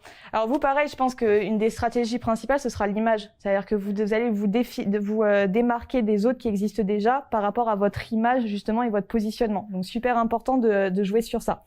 Alors, je vais vous montrer. Par exemple, imaginons, on va mettre agence influenceur, par exemple, et agence micro-influenceur. Ah mince. Agence influenceur et agence micro-influenceur. On va voir s'il y a des recherches. Alors, ok. Donc par exemple ici, donc là j'ai mis de 2004 à ce jour. Je vais mettre peut-être les 5 dernières années. On peut sélectionner. Ok. Donc là par exemple, le terme agence micro-influenceur n'est pas du tout recherché alors que le terme agence influenceur est recherché. C'est-à-dire que même si votre positionnement c'est micro-influenceur, ce qu'on voit c'est que sur Google, les gens tapent plutôt agence influenceur. Donc même si vous parlez de micro-influenceur, vous avez plutôt intérêt à parler d'agence influenceur parce que les gens ne tapent pas micro-influenceur sur Google. D'accord? Donc plusieurs petites astuces comme ça. Donc une autre façon d'un peu, donc ça je l'ai remis, de toute façon le support je pourrais vous l'envoyer bien sûr. Donc Rank Explorer, Nailtitle, c'est Uber Suggest et Google Trends, c'est ce qui vous permet de comprendre justement ce que tapent les gens sur Google et savoir si ça vaut le coup de se positionner. Peut-être que vous allez vous rendre compte que justement c'est la première question. Vous avez demandé la question qu'est-ce que taperaient les gens pour vous trouver sur Google. Vous avez du mal à répondre à cette question. Donc je pense que c'est super important de se poser cette question et de savoir répondre à cette question pour pouvoir se positionner sur Google. Tout va être basé sur les mots-clés. Le choix des mots-clés, c'est super important. Que ce soit en référencement naturel ou en référencement payant, tout est orienté sur ce choix de mots-clés. Je vous montre juste un petit outil sur toujours cette étude de marché. Si vous allez voir un petit peu les acteurs qui se présentent à vous. Vous avez ici, par exemple, donc je sais pas, je vais taper la Fnac toujours. Une extension. Donc vous voyez là, je fais perdre de l'argent parce que la Fnac a fait une annonce. Une extension qui est assez intéressante. Donc je fais comme toi, Maëlys. Elle s'appelle SimilarWeb. De quoi? Vous pouvez faire monter les enchères en achetant le mot-clé Fnac. Voilà, bah ça, allez. Une entreprise qui se place sur les concurrents. Exactement, ouais, exactement. Ça, vous pouvez acheter des mots-clés. Alors, il y a même des petits robots pour faire des clics, pour faire perdre de l'argent aussi à vos concurrents. Donc là, ouais, il y en a qui le font. Il y en a qui le font. Donc ici, ça, c'est toujours un petit peu dans cette étude un peu de marché avant de se lancer. Vous allez voir un peu les acteurs pour voir si un acteur il est assez on va dire assez puissant sur le marché, c'est justement on parle avec la donnée. Ici, c'est une extension qui s'appelle SimilarWeb qui me permet, vous voyez, de savoir par exemple sur le site, il y a combien de visites. Même pour vos cours, pour faire des études de marché, c'est assez intéressant. Donc vous voyez ici sur le site de la Fnac, j'ai les données qui sont tirées de Google Analytics. Donc ici, j'ai ce qu'on appelle le taux de rebond. Taux de rebond, vous voyez tout ce que c'est à peu près? Taux de rebond, en fait, c'est comme si tu vas dans un magasin, tu mets un pied, tu regardes à droite, à gauche, tu repars, parce que ça t'a pas plu. Donc là, en fait, c'est tu vas sur un site internet, tu regardes ce qui se passe, tu regardes vite fait à droite, à gauche, tu cliques nulle part et tu repars, tu fais un rebond sur le site. Un taux de rebond correct, c'est 60%. On estime que 60% des personnes vont sur un site internet et repartent après. Donc c'est pas anormal d'avoir un taux de rebond à 60%. Donc là, un taux de rebond à 50%, c'est plutôt un bon taux de rebond. Par exemple, un site comme vous voyez Deliveroo a un taux de rebond. Donc normalement, quand tu vas sur Deliveroo, t'as un objectif en tête qui est bien précis. Le taux de rebond de Deliveroo, c'est 37%. Ok. C'est le minimum. En tout cas, j'ai jamais vu un taux de rebond aussi bas que celui de Deliveroo, c'est 37%. Donc c'est pour ça que quand je vous dis qu'un taux de rebond moyen correct, c'est 60%, c'est qu'on part toujours de ce principe que les gens vont sur un site et repartent derrière. Donc soyez pas affolés. C'est quoi, c'est 30 secondes, non? Ou moins que ça? Ouais, alors en fait, ça peut être même plus que ça. En fait, c'est surtout, t'as pas fait de clic. Donc, par exemple, si t'as fait une one page, donc, par exemple, si vous faites un site internet sur une one page, c'est-à-dire qu'il y a nulle part où vous pouvez cliquer, ça peut être considéré comme des taux de rebond. Donc, c'est-à-dire que, par exemple, sur, justement, tu as le site de Balthazar, donc, une agence digitale sur laquelle on travaillait, il y a qu'une landing page, enfin, il y a qu'une seule page, ce qu'on appelle un one page, d'accord? Il y a pas d'autre, il y a nulle part où on peut cliquer. Donc, c'est-à-dire que le taux de rebond, il est à 99%. Il y a nulle part où tu peux cliquer. Donc, c'est-à-dire qu'il y a le temps, mais il y a aussi l'endroit où tu peux cliquer. C'est-à-dire que si tu cliques pas, donc forcément, voilà. Mais si vous faites une one page où il y a nulle part où vous pouvez cliquer, c'est normal que vous ayez un taux de rebond très élevé. D'accord? Donc ici, taux de rebond 50%. Nombre de pages vues, 4,2. Voilà. Et nombre de visites, 29 millions. Donc, on est sur 29 millions. Et durée moyenne, 3 minutes. Est-ce que ça, si on va sur une page Instagram, ça va le faire avec la page ou avec Instagram? Non, ça fera avec Instagram. Ça fera pas avec ta page. Par contre, il y a des endroits, je vais vous montrer un petit outil pour avoir des données sur les pages Instagram, avec des données d'engagement, etc. Ça, je vous donnerai un outil sur ça. Vous avez ici d'où provient le trafic par rapport à des zones géographiques. Et ici, quelle est la source de trafic? Donc, ça veut dire que justement, je vous ai parlé de traffic manager, c'est comment créer du trafic, créer du trafic pour aller sur le site internet. Ici, il y en a plusieurs sources. Alors, je vais me pousser pour que vous puissiez voir. Donc, il y a ce qu'on appelle search, direct, référal, display, social, email. Email, 1,36%. Donc, je pense que vous avez deviné, c'est si on fait des campagnes emailing, des campagnes newsletter. Donc, sur 100% du trafic total, sur le site de la Fnac, par exemple, il y a 1,36% qui provient des emails. Sur les réseaux sociaux, c'est 1,38%. C'est pas anormal. Je vais vous montrer un des sites où il y a le plus par exemple, vous connaissez Combini, je pense. Combini, sur les réseaux sociaux, c'est un des sites, j'ai constaté qu'il y avait le plus de trafic qui provient des réseaux sociaux. Ils sont à 50% du trafic. D'accord? J'ai rarement vu quelque chose d'aussi haut. Display, c'est les campagnes. Donc, je vais vous montrer ce que c'est le display. Référal. Alors ça, c'est une technique beaucoup de référencement naturel. C'est ce qu'on appelle les backlinks. C'est-à-dire que, par exemple, imaginons Le Monde, le site Le Monde fait un article et il va parler de la Fnac. Il va mettre un lien qui part du Monde, du site Le Monde et qui va renvoyer vers la Fnac. Donc, en fait, ça fait un lien. Donc, ça veut dire que c'est un site qui a renvoyé vers moi. Donc ça, justement, vous pouvez aussi réfléchir. Comme vos sujets sont assez innovants, peut-être est-ce qu'il y a des partenaires qui sont assez puissants, qui ont une grosse communauté, qui pourraient parler de moi, des youtubeurs qui pourraient parler de moi, des influenceurs qui pourraient parler de moi, qui pourraient renvoyer vers mon site internet et vers ma solution. Ça peut être intéressant de se poser ce genre de questions pour l'acquisition. Direct, c'est quelqu'un qui a tapé directement www.lafnac.com et search, c'est quelqu'un qui a tapé un mot-clé sur Google. Donc ça peut être par exemple, je sais pas ici, on va dire enceinte Bose par exemple, et du coup il est tombé sur le site internet. Tout ça, on peut avoir le détail. Comment on peut avoir le détail? C'est si vous êtes en compte gratuit payant déjà, et si vous êtes sur Google Analytics pour votre propre site, vous aurez le détail de tout ça. Ici, comme je suis pas administrateur de Google Analytics, je suis juste visiteur du site La Fnac. J'ai des données qui sont assez, on va dire assez correctes aussi, mais qui sont pas poussées, d'accord? Mais ces données-là sur votre site internet, vous les aurez. Donc ça, c'est intéressant quand j'analyse un peu le trafic. Ok, donc ça c'est bon. SimilarWeb, Rank Explorer et Uber Suggest Snipe Battle, c'est vraiment pour comprendre le marché et déjà avoir une idée de comment je vais créer du trafic sur mon site internet. Donc allez voir des concurrents, allez voir leurs sources de trafic, va aussi vous donner un indice de comment ils créent du trafic sur leur site et essayer de faire un peu la même chose. Ça donne aussi un indice des tendances. Ok, donc maintenant, comment concrètement on peut créer du trafic sur le site internet? Alors il y a plein d'outils, hein. Je pourrais pas tous vous les donner parce qu'on n'a pas non plus énormément de temps. Donc j'ai essayé d'être assez synthétique et vous en donner le maximum. Donc déjà, il y a deux axes que vous allez utiliser. Le premier axe qu'on appelle le paid media et le second axe qu'on appelle le won media. Ce qu'on appelle le paid media, c'est tout ce qui consiste en fait à payer pour être vu, d'accord? Donc je vais dépenser de l'argent pour être visible. Donc, ça veut dire que même avec 10 €, c'est possible. C'est moins cher qu'un resto. C'est ce que je vous ai mis. C'est-à-dire qu'aujourd'hui, faire une publicité sur Facebook ou sur Instagram, c'est possible avec 10 € seulement. Même avec 4 € par jour. D'accord? Faire même de la pub sur Google Ads, c'est possible avec 5 € par jour. Donc, c'est-à-dire que je pense, vous déjeunez le midi, vous dépensez peut-être un peu d'argent. Donc, c'est-à-dire que vous pouvez des fois faire des petits sacrifices sur peut-être un repas ou payer peut-être un peu moins ou je sais pas, ticket resto, ce que vous voulez et mettre ce budget-là dans la publicité. Grâce au digital, on peut dépenser uniquement 10 € pour avoir des petits résultats. Donc ça, c'est intéressant. C'est ce que nous permet le digital. Vous voyez, faire de la pub sur la télé, c'est à peu près 80 000 € les 30 secondes. Si aujourd'hui, on fait un spot publicitaire, par exemple, sur la pub de Koh-Lanta, c'est 82 000 € exactement 30 secondes de pub. D'accord? Donc, vous voyez, c'est pas les mêmes prix. Aujourd'hui, grâce à Facebook, grâce à Instagram, grâce au Google Ads, etc., avec des petits budgets, on peut faire un peu de trafic. Deuxième axe, c'est ce qu'on appelle le One Media. C'est-à-dire qu'en fait, je vais créer du contenu, je vais utiliser mes propres supports pour créer du contenu et créer surtout du trafic vers moi-même. Donc, il y en a un qui est payant, le Paid Media. Il y en a un qui est gratuit, le One Media. Mais celui-ci, il consiste justement à créer beaucoup de contenu. Donc, que ce soit justement les 3 projets qu'on a découverts, vous allez devoir beaucoup axer sur un peu le Paid Media, quand vous aurez un peu plus les moyens, quand vous aurez du budget pour le faire. Mais même, comme je disais, avec peu de budget, c'est bon. Et parce que vous êtes assez innovant, donc il va falloir faire connaître le produit, travailler sa notoriété.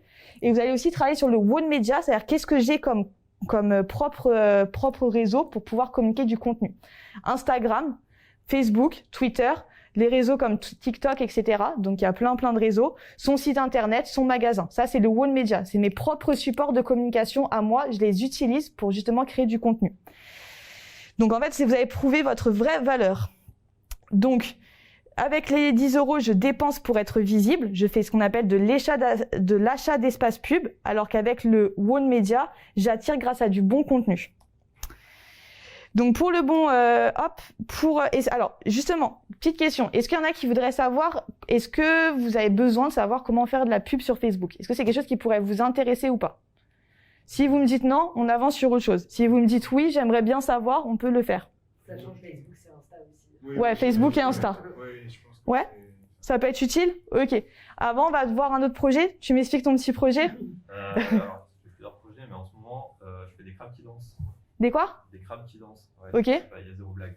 Non, j'ai bien entendu. C'est des NFT. Mais des vrais... Ah ok, d'accord. J'ai dit c'est des vrais crabes Ouais, qui dansent ou... Ouais, regardez. Ok, vas-y, dis-nous. Ça fout directement, parce que du coup, le site il est tout nouveau. Ok. Ravingcrabs.com. Quoi? R-A-V-I-N-G. R-A-B-I-A. V-I-N-G. Crabs. Ok. Sans E. Ouais. Ok. .com. Ok, cool. Alors, ok, c'est ça? Ouais, c'est ça. Alors, Raving Crabs. Ok, donc vas-y, explique-nous. Donc NFT aussi. Juste, on va aller voir juste le NFT, ça m'intéresserait. Juste sur Google, on va voir NFT. Ouais, on va voir justement, est-ce qu'il y a un autre terme qu'on pourrait comparer? Crypto, ok. On va mettre crypto pour voir s'il y a un terme. Je vais peut-être même mettre crypto-monnaie. On va peut-être même comparer les 3 termes. Bon. Voilà, donc déjà, ça veut dire qu'en 2018, c'était déjà assez intéressant. Vous voyez, il y a une grosse tendance depuis 2020, depuis décembre 2020. On le voit totalement, Voilà, je vais peut-être mettre les 12 derniers mois. On peut même mettre une période personnalisée, donc je vais mettre ici par exemple 2020 à 2021. Donc on voit le terme NFT, il est en train de monter depuis septembre 2021. Ok, donc que ce soit vos 2 projets qui touchent de près ou de loin les NFT, c'est plutôt intéressant. Vous voyez, il y a quand même une tendance d'augmentation. Donc vous êtes sur la bonne voie. Logiquement, ça devrait faire que augmenter. On le voit sur la crypto ici, il y a une augmentation en mai 2021. Ça a baissé, c'est en train de remonter. Donc là, ça prouve que votre projet est sur une bonne tendance de marché. Là, on est en train de voir justement sur les tendances Google, ça prouve à quel point les gens tapent justement ces projets-là, enfin ces termes-là. Donc ok, donc c'était juste une parenthèse. Donc vas-y, explique-nous. Donc tu vends, c'est ça? Ouais. Ah ok. Le site est lourd apparemment. Ouais. Je sais pas, en vrai, j'ai eu l'idée il y a un mois et voilà. Donc c'est des crabes qui dansent et des NFT. Ouais. Ok. Et donc toi, tu aimerais faire connaître ça. Ouais. Ce site, ton objectif, c'est de créer du trafic pour faire. Le site. Ouais. Ouais, ça passe plus sur Discord. Ok. Et Twitter. Ok, super ce que tu viens de dire, tu viens parler de Discord. Donc, c'est-à-dire que tu dis ça prend plus sur Discord. Justement, savoir qui est sa cible, où est sa cible, que fréquente sa cible, est-ce qu'elle va sur des sites, est-ce qu'elle va sur Discord, est-ce qu'elle va sur Instagram, est-ce qu'elle va sur Insta, mais sur quel compte Instagram, est-ce qu'elle va sur des sites, mais sur quel site, etc., se poser plein de questions. Ça permet aussi de savoir où communiquer. Discord, effectivement, pour les NFT, ça peut être très intéressant parce qu'il y a une forte communauté de personnes qui investissent dans la crypto et la NFT qui vont sur Discord et qui communiquent dessus. C'est comme un peu avant les forums, hein. C'est-à-dire les forums, il y avait justement des forums spécifiques pour chaque communauté. Reddit aussi, c'est bien utilisé, mais ouais. J'ai vraiment du mal. Enfin, je connais pas très bien, quoi. Donc, ouais. Je sais pas comment m'y prendre. Il y avait même Clubhouse. Alors Clubhouse est en train de descendre, mais Clubhouse, il y avait beaucoup de salons justement sur les NFT, la crypto, etc. Ok. Donc ça, encore une fois, encore un projet justement où vous êtes sur des projets qui sont assez innovants. Donc par exemple Google Ads, ça va pas être forcément le meilleur des axes pour vous positionner, parce que justement vous devez vous faire connaître différemment sur des axes où votre communauté est présente. Par contre, la pub Facebook, la pub Instagram, ça peut être intéressant. Si vous faites ce genre de choses, pensez à votre identité. Travaillez votre identité déjà visuelle et graphique pour justement plaire un petit peu sur les réseaux. Sur les NFT, par exemple, sur Twitter, mon compte est banni de la pub en fait. Ah oui. Faire de Twitter Ads parce que c'est interdit tout ce qui est en rapport avec l'argent. La finance, l'argent. Exactement.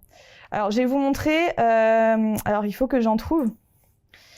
Il y a beaucoup de comptes Insta, comme par exemple InfoRich. Alors, il y a beaucoup de comptes Insta qui se sont développés ces dernières années, des comptes qui vont parler justement de contenu assez informatif. C'est-à-dire qu'on n'est plus avant Instagram, c'était vraiment le compte, les réseaux qu'on utilisait pour faire des belles photos, etc. Aujourd'hui, on peut créer du contenu de passionnés, on peut créer des communautés sur Instagram. Donc là, par exemple, il y a des comptes un peu comme ça, donc InfoRich par exemple. Justement, j'ai parlé en... Vous connaissez Yomi Denzel aussi ? Non, voilà. Donc lui aussi, il a toute une communauté autour de ça. Il va créer beaucoup de contenu assez de forte qualité. Alors je vais vous montrer. Je crois que c'est le vrai GSR qui vend des NFT aussi, il me semble, et qui va vendre des formations. Donc par exemple ici, vous voyez, c'est des personnes qui sont suivies par 23 000 personnes, donc un peu plus.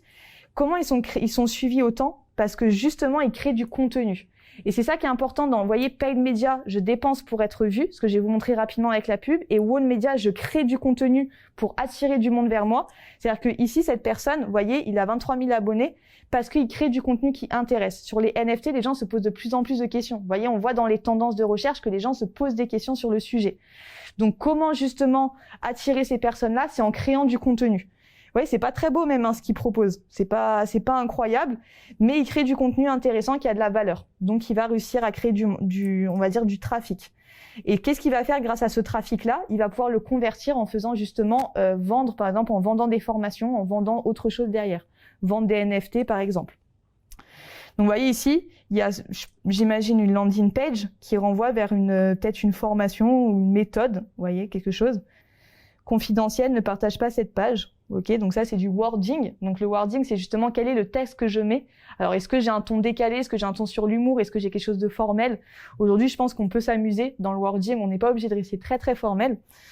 Tac. Alors il n'y a pas de call to action, donc j'ai pas l'impression. Ah si, ok. Accéder à 7 €. Donc la méthode ici. La méthode GFP 2.0, le guide complet pour bien gérer son argent et ne plus jamais en manquer by le vrai GRC. Bon, c'est des titres qu'on trouve exactement. Mais imaginez que c'est stylé ce que vous proposez, ok ? Et là, si on va sur Web, je sais pas quoi. Ouais, Google Trends. Ouais. Ah, SimilarWeb. On va regarder. À mon avis, il n'y a pas de données. Quand vous avez en dessous si vous n'avez pas de données comme ça, c'est parce qu'il y a moins de 15 000 visites. À partir du moment où il n'y a pas 15 000 visites, on ne pourra pas le traquer sur SimilarWeb. Donc là, pas beaucoup de trafic.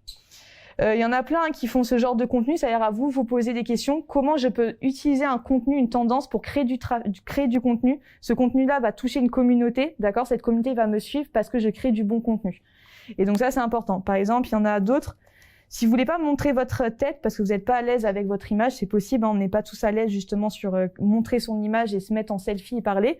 Il y a des personnes comme lui, il le fait assez bien, je trouve. Je sais pas, alors peut-être je vais le mettre ici. En fait, il a trouvé un avatar, donc il a une tête comme ça. Je sais pas si on peut le voir. Voilà, vous voyez, il a trouvé un avatar, c'est-à-dire qu'il cache sa tête, un peu en mode Daft Punk, c'est-à-dire on connaît pas son vrai visage.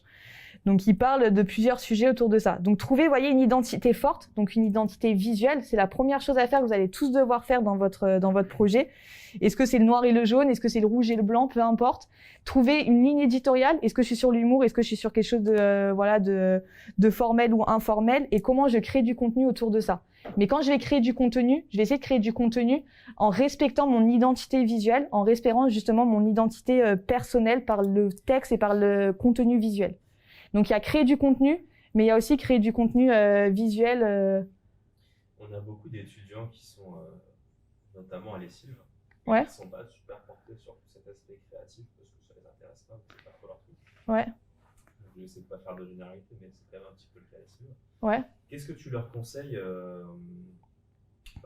vu que eux c'est pas trop leur truc, enfin, par quoi ils peuvent Passer. par quoi ils peuvent passer Ok. Donc, gérer cette partie-là qui est super importante. alors, il y a pas mal d'outils. Donc là, je vais vous parler. Donc là, c'est là où vous allez prendre des notes, justement. Donc merci pour ta question, Julien. Je vais pouvoir rebondir un peu sur ça. Des outils, justement, qui vont vous permettre d'utiliser, justement, des choses qui sont gratuites pour créer du contenu assez facilement. Donc, je pense que vous connaissez Canva pour la plupart, hein. Donc, le classique, c'est Canva. Je crée des visuels dessus. Quand vous créez du contenu, surtout, vous faites attention au format.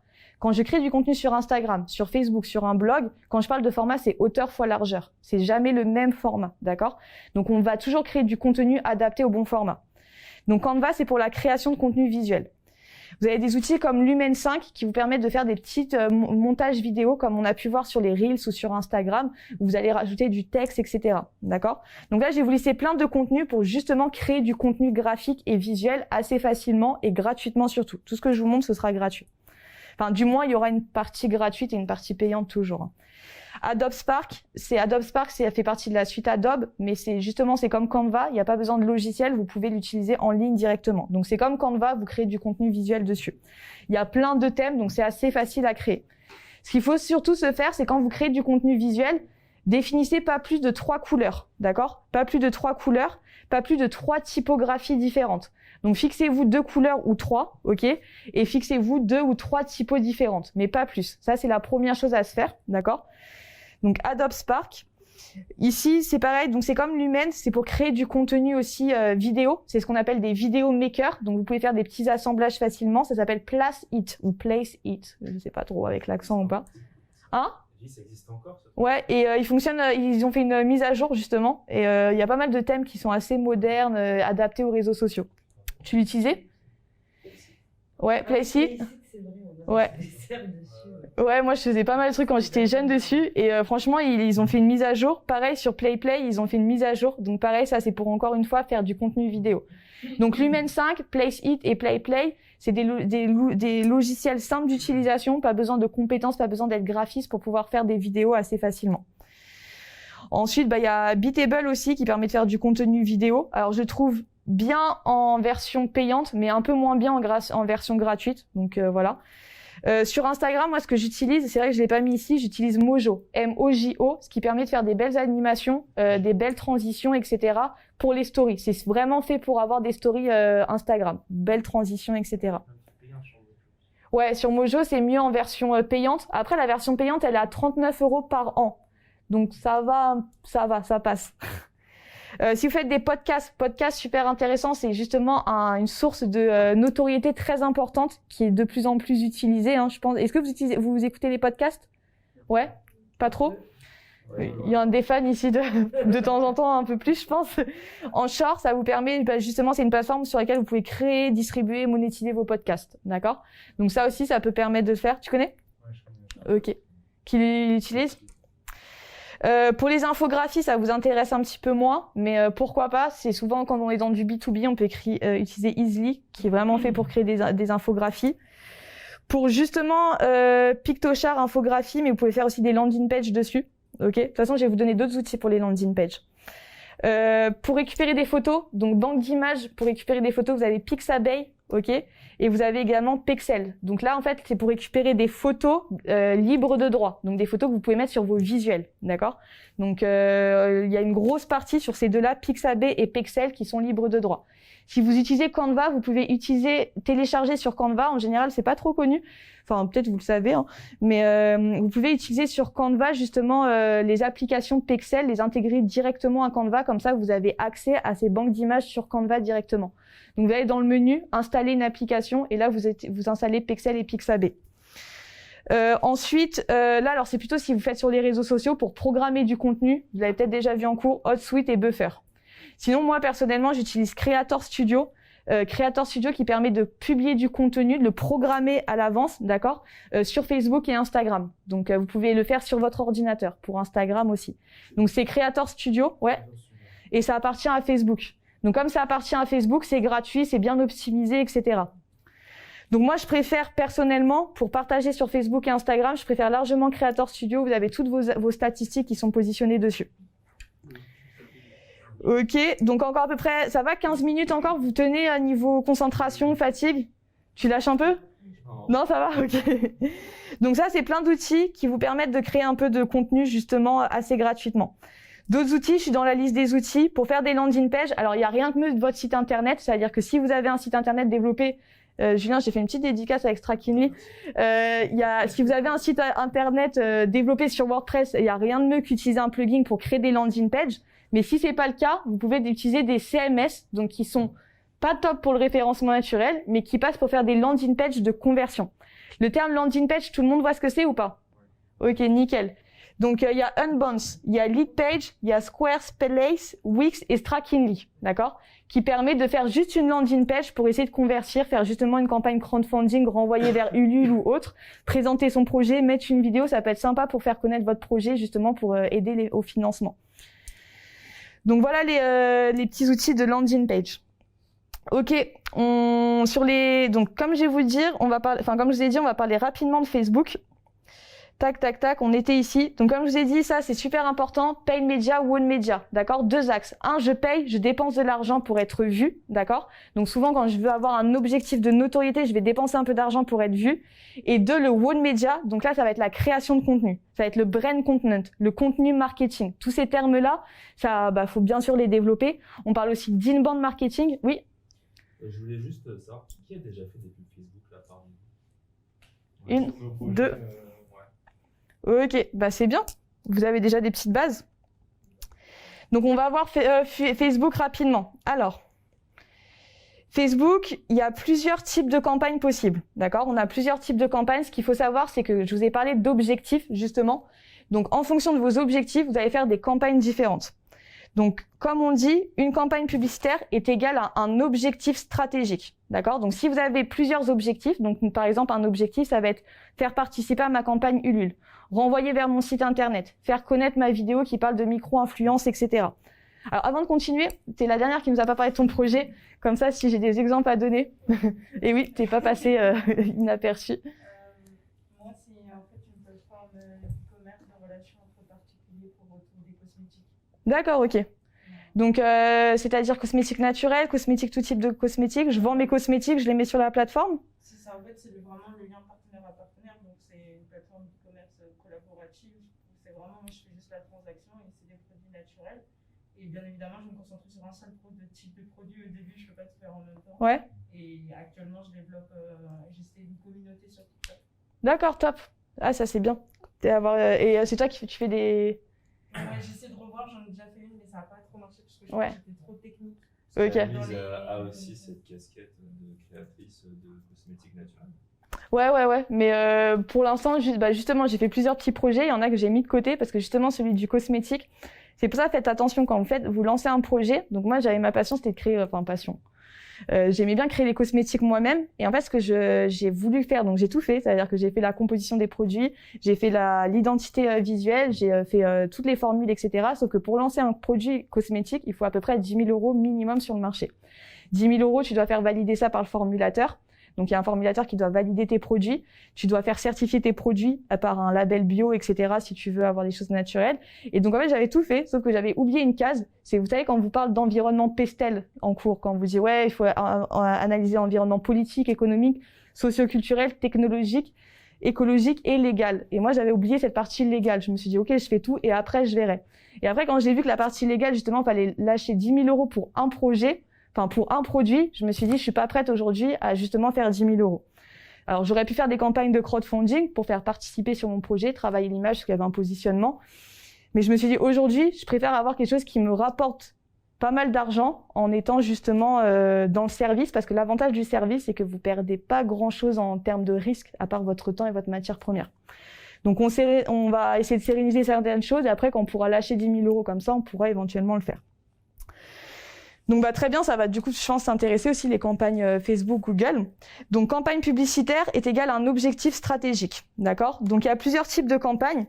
On peut faire des campagnes pour plusieurs sujets, articles de blog, produits e-commerce, un événement comme aussi Ulule par exemple, une promotion, donc je vais promouvoir justement, je vais faire des soldes, des ventes privées, des offres spéciales, etc. Je lance une page Facebook ou Instagram, je veux plus de mentions j'aime, donc je vais pouvoir aussi le faire. Des vidéos, je crée une vidéo, je vais pouvoir sponsoriser ma vidéo. Donc vous voyez comme Justine Hutto par exemple, vous faites une vidéo pour faire du crowdfunding, parler de votre projet innovant, de votre nouvelle technologie, de votre entreprise de micro-influenceurs, etc. On va pouvoir faire une vidéo et la sponsoriser. Générer du leads. Donc le leads, vous savez ce que c'est un leads? Un leads, non pas tout le monde. C'est-à-dire que par exemple vous faites un formulaire de, enfin par exemple je sais pas, vous proposez, par exemple imaginons cette conférence. Je fais cette conférence et je dis pour t'inscrire, remplis un formulaire et après tu vas recevoir ton invitation privée. Donc en fait en remplissant ce formulaire, nom, prénom, adresse mail, quelques petites informations, j'ai des informations vous concernant. Donc vous rentrez dans ma base de données et grâce à ça, je sais que vous êtes intéressé sur certains sujets, je pourrais après vous relancer par des offres promotionnelles, etc. Donc en fait quand on va chercher des leads, c'est-à-dire je vais essayer d'avoir des noms, prénoms, adresse mail, faire en sorte que les gens remplissent un formulaire de contact. On voit beaucoup avec le webinaire, on le voit beaucoup avec les livres blancs où les gens vont s'inscrire, nom, prénom, adresse mail à travers un formulaire. Ça va directement dans une base de données. Cette base de données, je vais l'utiliser pour après relancer avec de l'emailing, de la newsletter et renvoyer des actions promotionnelles. D'accord? Donc ça, c'est essayer d'avoir des leads, donc des contacts commerciaux. Téléchargement d'une application mobile ou peu importe, d'une version, d'un e-book, peu importe. Là, ce que je vais vous montrer à travers ces exemples, après je vous montre concrètement la plateforme de Facebook, c'est que si par exemple ici, vous êtes par exemple MyProtein, vous pouvez lancer plusieurs campagnes avec plusieurs objectifs. MyProtein, par exemple, ici, ils ont un objectif, c'est article de blog, donc créer du trafic sur le site internet. Donc par exemple, vous créez un article de blog sur votre nouvelle technologie pour l'expliquer, justement créer du contenu. Vous pouvez très bien ici, vous voyez, 14 astuces ou 14, je sais pas, comprendre par exemple les NFT. Par exemple, ça peut être des choses comme ça. Donc en fait, je vais attirer du trafic avec un titre qui percute. Souvent, les titres qui marchent bien, c'est ce que j'appelle des contenus de type best-of. C'est les 5 meilleures façons de, 14 astuces pour 5 meilleurs restaurants à Paris, 5 lieux incontournables, 5 façons d'investir dans les NFT, etc., etc. Donc, essayez de trouver des contenus de type best-of. Ils sont faciles à rédiger et ça plaît beaucoup et facile à lire. Je fais mon contenu, donc découvrez vite nos conseils, vidéos. Ça, c'est justement de la création de contenu qui attire. Il n'y a pas d'objectif de vente. L'objectif, c'est de créer du trafic vers le site internet. Donc, je parle de 14 exercices pectoraux, je renvoie vers un contenu qui y ressemble. MyProtein, toujours, en même temps, ils font une autre campagne qui met en avant 40% de réduction sur les produits. Donc, 40% sur tous les produits, et j'arrive sur la page, la landing page, qui parle de la même chose. Donc, c'est-à-dire qu'ici, par exemple, vous avez MyProtein qui a créé 3 campagnes publicitaires en même temps, mais vous voyez, il y a 3 objectifs différents. Un objectif, là, je mets en avant un produit, donc le beurre de cacahuète. Donc, je mets en avant les avantages du produit, etc. Donc, vraiment, là, je vais mettre en avant le produit en soi. L'objectif, c'est de vendre ce produit. Deuxième objectif, je veux créer du trafic sur le site internet à travers un article de blog. Et troisième objectif, je veux renvoyer vers des actions promotionnelles. Donc, vous voyez, c'est 3 campagnes en même temps. Donc, 3 objectifs totalement différents. 3 formats différents, vous voyez, dans le visuel. Et du coup, 3 contenus différents. Mais c'est donc 3 campagnes. Donc c'est pour ça que quand je dis une campagne est égale à un objectif et on a toujours besoin d'objectifs pour savoir où on va. Donc bon bref, je vais vous passer tous les exemples, mais vous voyez, vous pouvez faire une campagne j'aime la page, retrouver des conseils gratuits sur notre page Facebook et commencer à utiliser le web efficacement. Ça, c'est une façon d'attirer aussi les gens vers soi. Vous voyez, retrouver des conseils gratuits. Pourquoi les gens vont vous suivre sur Instagram ou sur Facebook si vous faites que de la promotion de vos produits? Ça ne fonctionnera pas. Aujourd'hui, si vous suivez des pages, c'est parce que vous récupérez quelque chose d'intéressant. Il y a une vraie valeur qui est partagée. Donc, posez-vous la question, pourquoi les gens vont me suivre? Si je fais que parler de moi, ils vont pas être intéressés. Il faut que je leur offre quelque chose. Donc, c'est pour ça, là, qu'est-ce que je leur offre? Je leur offre des conseils gratuits. Et du coup, pour savoir utiliser le web efficacement. Donc, viens aimer la page. Donc bref, vous voyez plusieurs types de formats. Juste faites attention, surtout faites attention. Quand vous faites une publicité, choisissez le bon format. Vous voyez ici, par exemple, il y a trop de texte. Ici, c'est sur du format story, mais vous voyez, c'est juste un petit carré. Donc quand je vous parle de format, c'est hauteur fois largeur, toujours adapté au bon placement. Ok, ici, vous voyez, c'est pas bon non plus. Il y a tout un vide ici. Donc faites bien attention quand vous créez vos visuels publicitaires, vous allez sur Canva ou Adobe Spark ou peu importe l'outil que vous utilisez et vous sélectionnez toujours le bon format publicitaire. Super important. Donc maintenant, comment créer des campagnes Facebook? Alors il y a une méthodologie à suivre. Toujours première, c'est quel est mon objectif? Quelle est mon audience? Donc toujours quelle est ma cible, d'accord? Quel est mon placement? Donc est-ce que je le fais sur Facebook ou Instagram? Et quel est mon budget? Donc comme je vous ai dit, même avec 10 €, c'est possible. Pour faire des campagnes Facebook, il y a 2 portes possibles. Donc 2 portes possibles, un niveau 1 et un niveau 2. Le niveau 1, je vais vous le montrer, il est très facile et très accessible. Vous allez sur Facebook et en fait, vous allez sponsoriser un post que vous avez déjà rédigé, d'accord? Donc vous avez déjà rédigé un post et vous allez mettre de l'argent dessus pour qu'il soit visible. Donc je vais vous montrer avec, je sais pas, une page, ici, donc une page au hasard, Tous un max par exemple. Donc Tous un max, vous voyez, il y a une publication qui a été faite. Et ici, j'ai un bouton qui s'appelle booster la publication. Donc ça, c'est le niveau 1, c'est-à-dire niveau débutant. Je vais cliquer sur booster la publication. Et donc, je vais suivre les étapes. Très simple, hein, mais c'est-à-dire que mon post a déjà été posté, vous voyez, sur la page Facebook. Donc c'est mon post a été posté, je veux plus de visibilité, donc je le booste. Ici, donc, ok. Donc première chose, je sélectionne mon objectif, donc recevoir des messages, obtenir plus d'interactions, obtenir plus de visites sur le site internet, encourager les visites en ligne, donc je vais mettre ça par exemple. Je sélectionne mon call to action, donc le bouton à l'action. Donc est-ce que c'est réserver, acheter, s'inscrire, itinéraire, donc on va dire acheter. Je sélectionne mon audience ici. Donc c'est-à-dire que c'est là, comme je vous ai dit, l'avantage du digital, c'est que vous allez pouvoir cibler une audience bien précise. D'accord? Donc on va pouvoir cibler les passionnés de guitare, les gens qui s'intéressent aux NFT, les gens qui s'intéressent justement à tout ce qui est un petit peu cosmétique naturel, etc. Donc ici, j'ai des critères de ciblage. Ok, donc hop. Ah ouais, je sais pas pourquoi. Pôle emploi. Ok. Tac, je les enlève. Et je vais vous montrer. Donc ici, je peux mettre par exemple juste le terme cosmétique. Voilà. Donc ici, j'ai ciblé des personnes qui ont mis à avoir un intérêt pour les cosmétiques. Parce qu'ils ont liké des cosmétiques, ils ont parlé de cosmétiques dans leur conversation, peu importe. Facebook, c'est Facebook, Instagram, WhatsApp. Tout ce que vous dites, d'accord, ça peut être utilisé contre vous. Donc, ça veut dire que tout ce que vous dites, même dans vos conversations WhatsApp, ça peut être récupéré. Alors, on va pas lire en détail, mais en fait, il y a des mots-clés qui sont détectés. Même des fois, vous avez l'impression que vous parlez et vous allez avoir une pub directement. Je sais pas, vous parlez de rénovation, bricolage, vous avez une pub de Leroy Merlin. Alors, on n'écoute pas tout ce que vous dites, mais il y a des mots-clés comme ça qui sont en fait des petits mots-clés spécifiques qui sont rattachés, qui sont repris.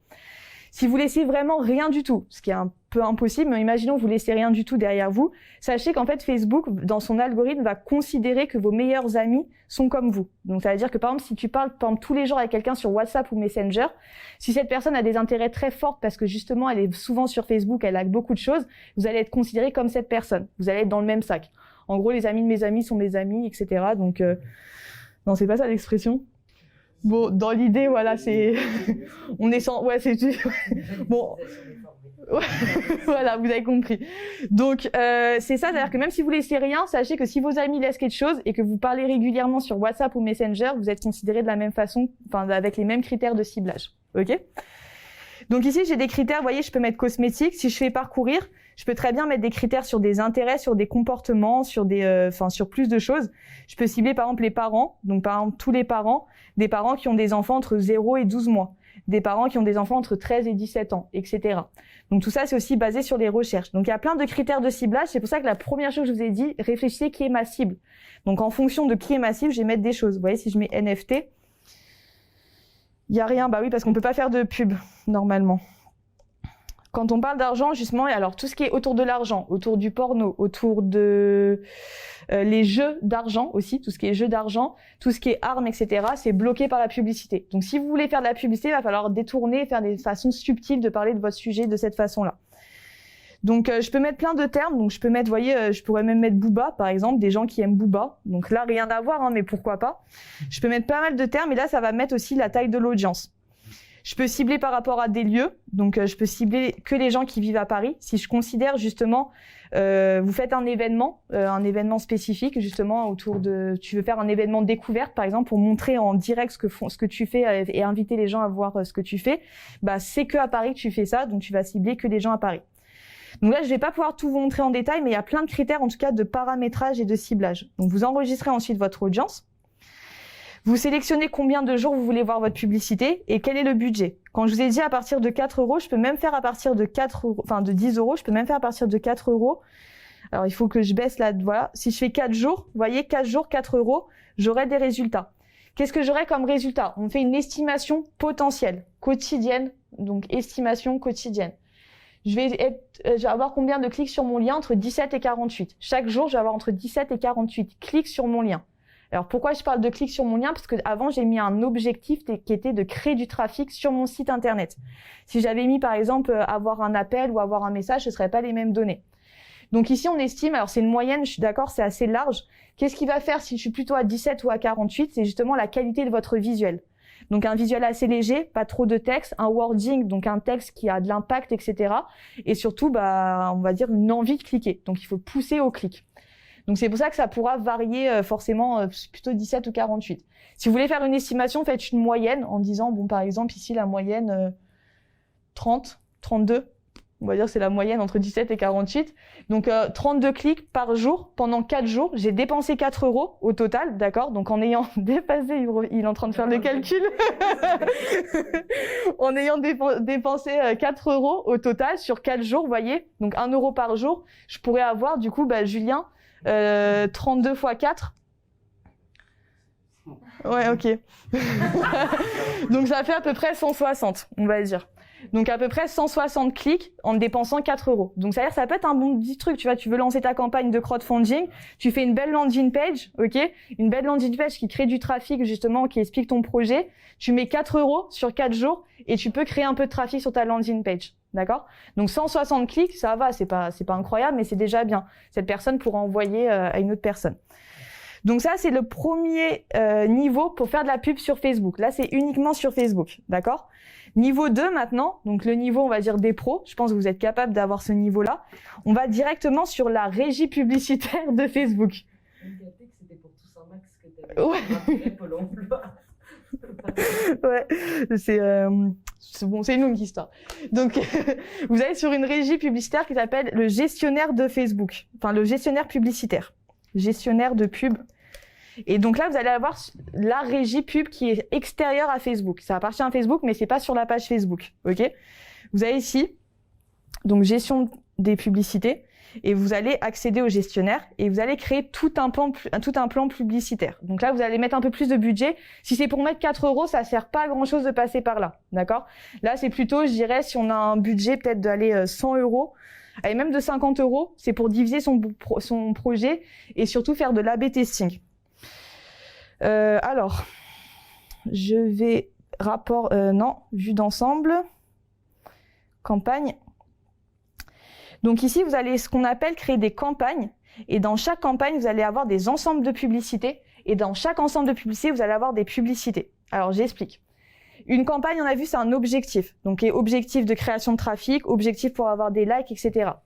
Un ensemble de publicités, on va paramétrer qui on décide de cibler. Par exemple, je pourrais avoir dans ma campagne un budget, par exemple, de 200 €, d'accord? Et mettre un ensemble publicitaire où je vais cibler que les femmes, je vais mettre 100 € dessus. Et un autre ensemble publicitaire où je vais cibler que les hommes et je vais mettre 100 € dessus. Dans l'ensemble publicitaire où je vais cibler les femmes, je vais créer des publicités. Les publicités, comme je vais toucher les femmes, peut-être que je vais parler au féminin, etc., où je vais plutôt mettre du contenu qui touche les femmes, où je vais renvoyer vers un site avec des produits qui sont pour les femmes. Les publicités, c'est plutôt pour faire de la B testing. Par exemple, ici, j'ai 200 €, d'accord? Alors, je vais vous montrer, on va le voir directement, ça va être plus simple. Donc, je crée une pub, ok? Objectif toujours, hein. On retrouve toujours ces objectifs, quoi qu'il arrive. Création de trafic, interaction. Donc, par exemple, interaction, est-ce que je vais des mentions j'aime sur ma page? Réponse à un événement. Donc, si tu crées un événement, toujours pour présenter tous tes petits trucs, tu vas pouvoir faire réponse à un événement sur Facebook. Mention j'aime, interaction, donc c'est like, commentaire, partage. Donc, je repars toujours sur du trafic, donc on renvoie vers sa landing page. Ok? Donc, continuer.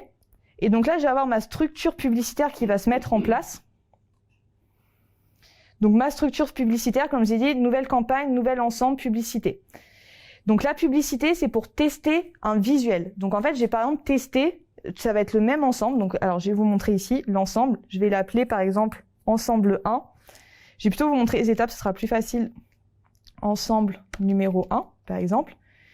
Et dans cet ensemble numéro 1, vous voyez, je vais cibler ici donc mon budget. Donc mon budget quotidien, mon budget global. Donc on va mettre, je sais pas, bon, 300 €. La date. Mon audience, donc hommes, femmes, etc. Là, j'ai dit que je voulais cibler que les femmes. Donc je vais par exemple ici, tous les genres, modifier, cibler uniquement les femmes. Ici, j'ai des ciblages avancés. Donc modifier, je vais pouvoir modifier et mettre du coup, par exemple, toujours dans les parcourir. Vous voyez, je peux cibler comportement, voyage, je peux cibler les gens qui sont de retour de voyage il y a une semaine, les gens qui sont des grands voyageurs, des personnes qui font souvent la navette, etc. Anniversaire, je peux cibler des gens qui ont un anniversaire prochainement. Je peux même cibler des gens qui ont un ami femme qui vont avoir un anniversaire dans les 30 prochains jours. Ou quelqu'un qui a un ami homme qui va avoir un anniversaire dans les 30 ou des 10 prochains jours. Le ciblage est vraiment très très très précis. Donc imaginons, donc je peux pas tout vous montrer, mais on va cibler que les femmes. Placement automatique, je vous recommande placement manuel. C'est ici, vous allez décider si vous êtes sur Instagram, Facebook, Audience Network ou Messenger. Et tous les placements individuels, ils sont ici sélectionnés. C'est quoi Audience Network? Alors, Audience Network, ça va être justement le réseau. Donc, par exemple, tu vois, quand tu vas faire, tu sais, sur Messenger, par exemple. Sur Messenger, tu peux faire des jeux, par exemple, le Uno, etc. Donc, tu vas être sur de la pub de choses qui n'appartiennent pas en soi à Facebook. Donc, par exemple, au Uno. Ça peut être, par exemple, WhatsApp, tu peux être aussi sur l'audience. En fait, c'est vraiment le réseau de Facebook au sens large. Donc, les jeux vidéo, etc. Ici, donc, fil d'actualité, vous sélectionnez où vous voulez que votre publicité soit présente. Donc, vous voyez, fil d'actualité Facebook, fil Instagram, Facebook Marketplace, fil vidéo Facebook. Si vous n'avez pas de vidéo, déjà, vous allez désélectionner ça. Ou si vous avez une vidéo, mais l'objectif, c'est que suite à cette vidéo, les gens aillent sur votre site internet, ce qui en soi n'est pas hyper pertinent, mais pourquoi pas. Imaginez quelqu'un regarde une vidéo, il n'a pas forcément, alors plutôt ici, il n'a pas forcément envie d'arrêter sa vidéo pour cliquer sur votre lien et aller acheter votre produit. Donc c'est pas forcément pertinent, c'est pour ça je vous recommande pas de le mettre. Colonne Facebook à droite, pareil, en général cette colonne elle est comme invisible. Je sais même pas si vous la connaissez. Vous voyez, c'est la colonne à droite. Alors c'est pas sur le téléphone portable, mais c'est sur l'ordinateur. Cette colonne elle est presque invisible, donc ça aussi on peut désélectionner. Explorer Instagram intéressant, boutique Instagram pourquoi pas si c'est du e-commerce, boîte de réception Messenger pourquoi pas, et là c'est story. Donc par contre si vous faites dans les stories Instagram, story Facebook, story Messenger ou les reels Instagram, pensez au format, pas un format carré, format hauteur fois largeur type téléphone. Les intégrer, donc vidéo in-stream, les vidéos in-stream Instagram, donc vous voyez vous avez plein de contenus. Donc ça, j'ai pas tous vous les faire un par un, mais si vous le faites, vous pourrez lire. Enfin, vous voyez, quand vous survolez, vous avez un aperçu à chaque fois, donc c'est assez simple. Vous avez aussi la possibilité ici de sélectionner. Ah, j'ai mis. Par exemple, j'ai changé. C'est où? Voilà, c'est ici plus d'options. J'ai oublié de vous le montrer, mais vous pouvez aussi diffuser du contenu en continu.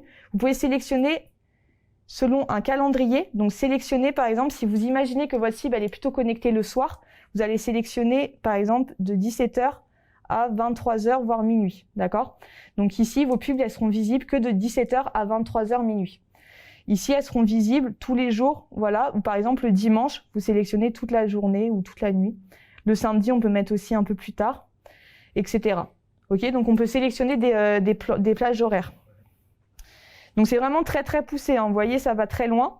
Donc je fais mon paramétrage, ok. Donc là j'ai dit j'ai ciblé que les femmes, et maintenant je vais faire un autre ensemble, dupliquer rapidement, où je vais cibler que les hommes, d'accord. Et donc j'ai mis 200 € que sur les femmes, et maintenant je vais mettre 200 € que sur les hommes. Alors là c'est juste un exemple, mais vous imaginez, vous allez réfléchir à comment on peut partager son audience. Donc ici je refais l'ensemble numéro 2. Et je vais refaire le même ciblage. Ou alors, ça peut être un ensemble publicitaire où je suis que sur Insta, un ensemble publicitaire où je suis que sur Facebook. D'accord? C'est vous qui décidez. Donc ici, je vais reparamétrer. Et ensuite, vous avez des publicités. Et les publicités, c'est pour faire de l'A/B testing. Donc, tester quel est le visuel qui fonctionne le mieux. D'accord? Est-ce que c'est une image? Est-ce que c'est une vidéo? Quel est le visuel qui fait qu'il y a eu plus de clics pour renvoyer vers ma campagne ou renvoyer vers mon site internet? Donc ici, vous allez peut-être y mettre une image. Voilà. Et dans cette image, vous allez mettre votre page Facebook et là, vous allez créer le contenu créatif. Donc, par manque de temps, je peux pas tout vous développer. Mais vous voyez, vous suivez les étapes, texte principal, le titre, la description et le call to action. Je vais juste vous montrer ce que ça donne une fois que c'est lancé. Et après, on arrêtera sur ça parce que je pense que déjà, vous êtes très concentrés, bravo. Tac. Mais ça, c'est un métier de faire ça. Ah oui, c'est un métier. Mais même si c'est un métier, je pense que tu peux réussir à le faire. C'est-à-dire que ça, c'est un métier, effectivement, comme tu dis, quelqu'un qui le fait bien, il va jouer sur les... En fait, c'est comme un jeu. Vous parlez d'NFT tout à l'heure, c'est un jeu. Je vais miser sur justement des choses qui vont fonctionner, qui vont pas fonctionner. Je vais faire ce qu'on appelle du test and learn. Je vais tester des visuels publicitaires. Si ça fonctionne, je les garde. Si ça fonctionne pas, je les enlève. Et je reteste un nouveau visuel et je regarde quelle est la meilleure composition, la meilleure combinaison possible qui va faire que là, je vais convertir au maximum. Donc, est-ce que c'est une vidéo qui fait que tout le monde va cliquer? Est-ce que j'ai une landing page? Vous pouvez même faire du test sur des landing pages. Est-ce qu'il y a une landing page qui convertit davantage? Donc, il y a plein de petits outils comme ça. Donc, ici, je vais vous montrer donc une campagne. Est-ce que j'en ai une là? Donc, l'avantage d'avoir justement fait, par exemple, vous voyez, là, j'ai des campagnes. Donc, j'ai 2 campagnes et j'ai les statistiques ici. Donc, vous voyez, j'ai 2 ensembles, j'ai 2 ensembles publicitaires. H Barber, H Afrique. Ici, 702 clics, 792 clics. Donc, on voit par exemple que cet ensemble publicitaire a un peu plus fonctionné. Alors, c'est pas énorme. Donc là, j'ai pas en tiré une grosse conclusion. Mais imaginez, c'était 700 et je sais pas, 2000, par exemple, on pourrait se dire, OK, ça, j'arrête de mettre de l'argent dessus, je vais me concentrer sur cet ensemble-là qui me rapporte plus de clics. Donc, ici, je vois le nombre d'impressions. Je vais cliquer ici, par exemple, sur H Afrique.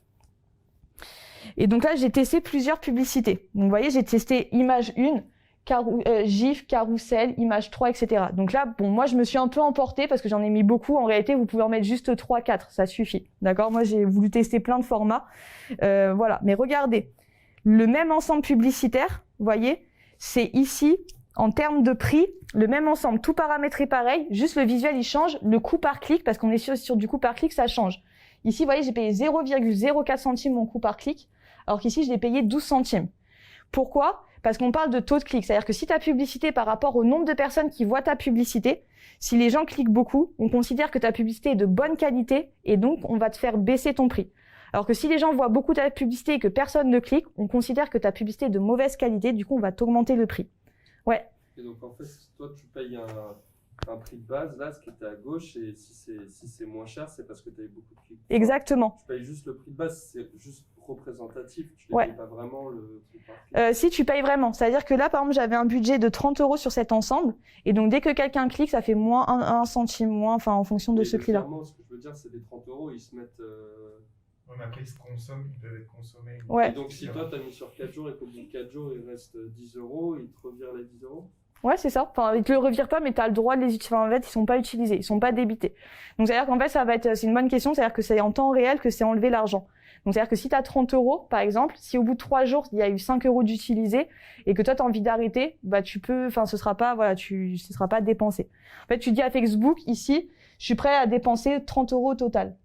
Et ici, on voit, tu vois, par exemple, les résultats, ça a tourné en même temps, donc 747 clics sur cette image-là. Et ici, il y a eu que 9 clics sur cette image-là. Alors, ici, il y a eu 19 000 impressions. Donc, c'est-à-dire qu'il y a 19 000 personnes qui ont vu la publicité. Ici, il y en a eu 853. Pourquoi il y en a plus? Parce que justement, Facebook s'est rendu compte qu'ici, ça fonctionnait mieux. Du coup, il rendait la publicité beaucoup plus visible, d'accord? Ici, elle fonctionnait moins bien. Du coup, il la rendait moins visible. Et vous voyez, ici, les clics sont différents. Donc, ça veut dire que j'ai 12%, enfin 0,12 centimes. Et ici, je suis à 0,04. C'est quoi la différence entre impression et couverture? Alors, l'impression, c'est le nombre de fois où ta publicité, elle a été vue, d'accord? Et la couverture, c'est le nombre de personnes uniques qui voient ta publicité. Donc, c'est-à-dire que impression, c'est ma publicité, là, elle a été affichée 27 000 fois. Et couverture, c'est il y a 19 800 personnes différentes et uniques qui ont vu ma publicité. Donc, ce qui veut dire qu'il y a des gens qui l'ont vue plusieurs fois. D'accord? Et donc, en fait, c'est ça. C'est-à-dire que quand je lance des communications, que ce soit sur Facebook ou Google Ads ou toutes les campagnes possibles, vous allez toujours lancer, faire des tests et learn, c'est-à-dire learn à travers les statistiques pour voir justement qu'est-ce qui fonctionne le mieux pour optimiser au maximum mon budget. Parce que vous voyez, payer 0,4 centimes le clic et payer 12 centimes le clic, c'est pas la même chose. Si j'ai 30 €, j'aurai beaucoup plus de clics potentiels sur cette publicité que sur l'autre. Pourtant, le paramétrage est exactement le même. J'ai tout paramétré pareil, c'est juste j'ai testé le visuel publicitaire. Ici, c'est des images, ici, c'est des gifs, ici, c'est des carousels. Pourquoi celle-ci a plus fonctionné? On ne sait pas forcément pourquoi. Alors, est-ce que c'est parce que c'est du dark design? Vous savez, maintenant, dans le design, on parle beaucoup plus de dark design. C'est pour ça, vous voyez, tout ce qui est Instagram, tout ça, c'est passé au dark plutôt qu'au blanc. C'est plus confortable à l'œil. Est-ce que c'est ça? Ça reste une hypothèse. Faudrait réessayer. Mais ce qui est sûr, c'est que quand je vais refaire une campagne, je vais mettre ce visuel-là, ou du moins des visuels qui ressemblent à ça, et je vais les tester au maximum. D'accord? Ça va? C'est compris? Ok. Il y a des questions? Est-ce qu'on peut partir de zéro, un compte avec 0 abonnés? Ouais. On fait un gestionnaire de publicité qui est carré, qui est bien. Ouais. Et ça peut suffire pour lancer un projet. Totalement, parce qu'en fait, tu vas pas forcément cibler tes abonnés, tu vas cibler la communauté de Facebook. Et justement, avec les critères de ciblage, tu vas pouvoir dire je cible les hommes ou je cible les femmes qui ont ces critères-là, qui ont cet âge-là, qui vivent à tel endroit, qui ont mis sur Internet aimé ce type de choses, etc. Et en lien, on peut mettre n'importe quoi, on n'est pas obligé de mettre une landing page. Exactement. Tu peux même mettre un lien vers un site qui t'appartient pas si tu veux. Okay. Là, par exemple, c'était un lien vers un questionnaire. Le questionnaire, c'est une bonne façon de comprendre aussi ce que veulent votre cible. J'avais fait un questionnaire pour comprendre justement quelles étaient les tendances et les besoins de consommation. Et du coup, là, ça renvoyait vers un Google Form pour que les gens remplissent le questionnaire. D'accord? Pour avoir plus de données. Donc, suite à cette publicité, il y a eu 1000 personnes qui ont rempli le questionnaire. Donc, je crois ici, vous voyez, il y a eu au total 792 clics sur celle-ci. Il y en a eu 700 sur l'autre, donc ça fait à peu près 1400 et quelques clics. Il y a eu 1000 personnes qui ont rempli le questionnaire. Donc ça m'a permis d'avoir justement de la donnée. Donc j'ai dépensé au total 50 € ou 60 €, je sais plus. Ça m'a permis d'avoir de la donnée pour savoir justement quelles étaient les tendances de marché. Donc répondre justement aux besoins davantage aux besoins de mes cibles potentielles. Ok?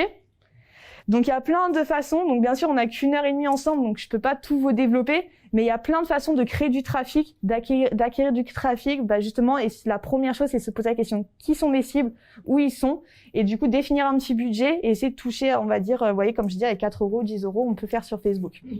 Ok? D'autres questions par rapport à tout ce qu'on a vu?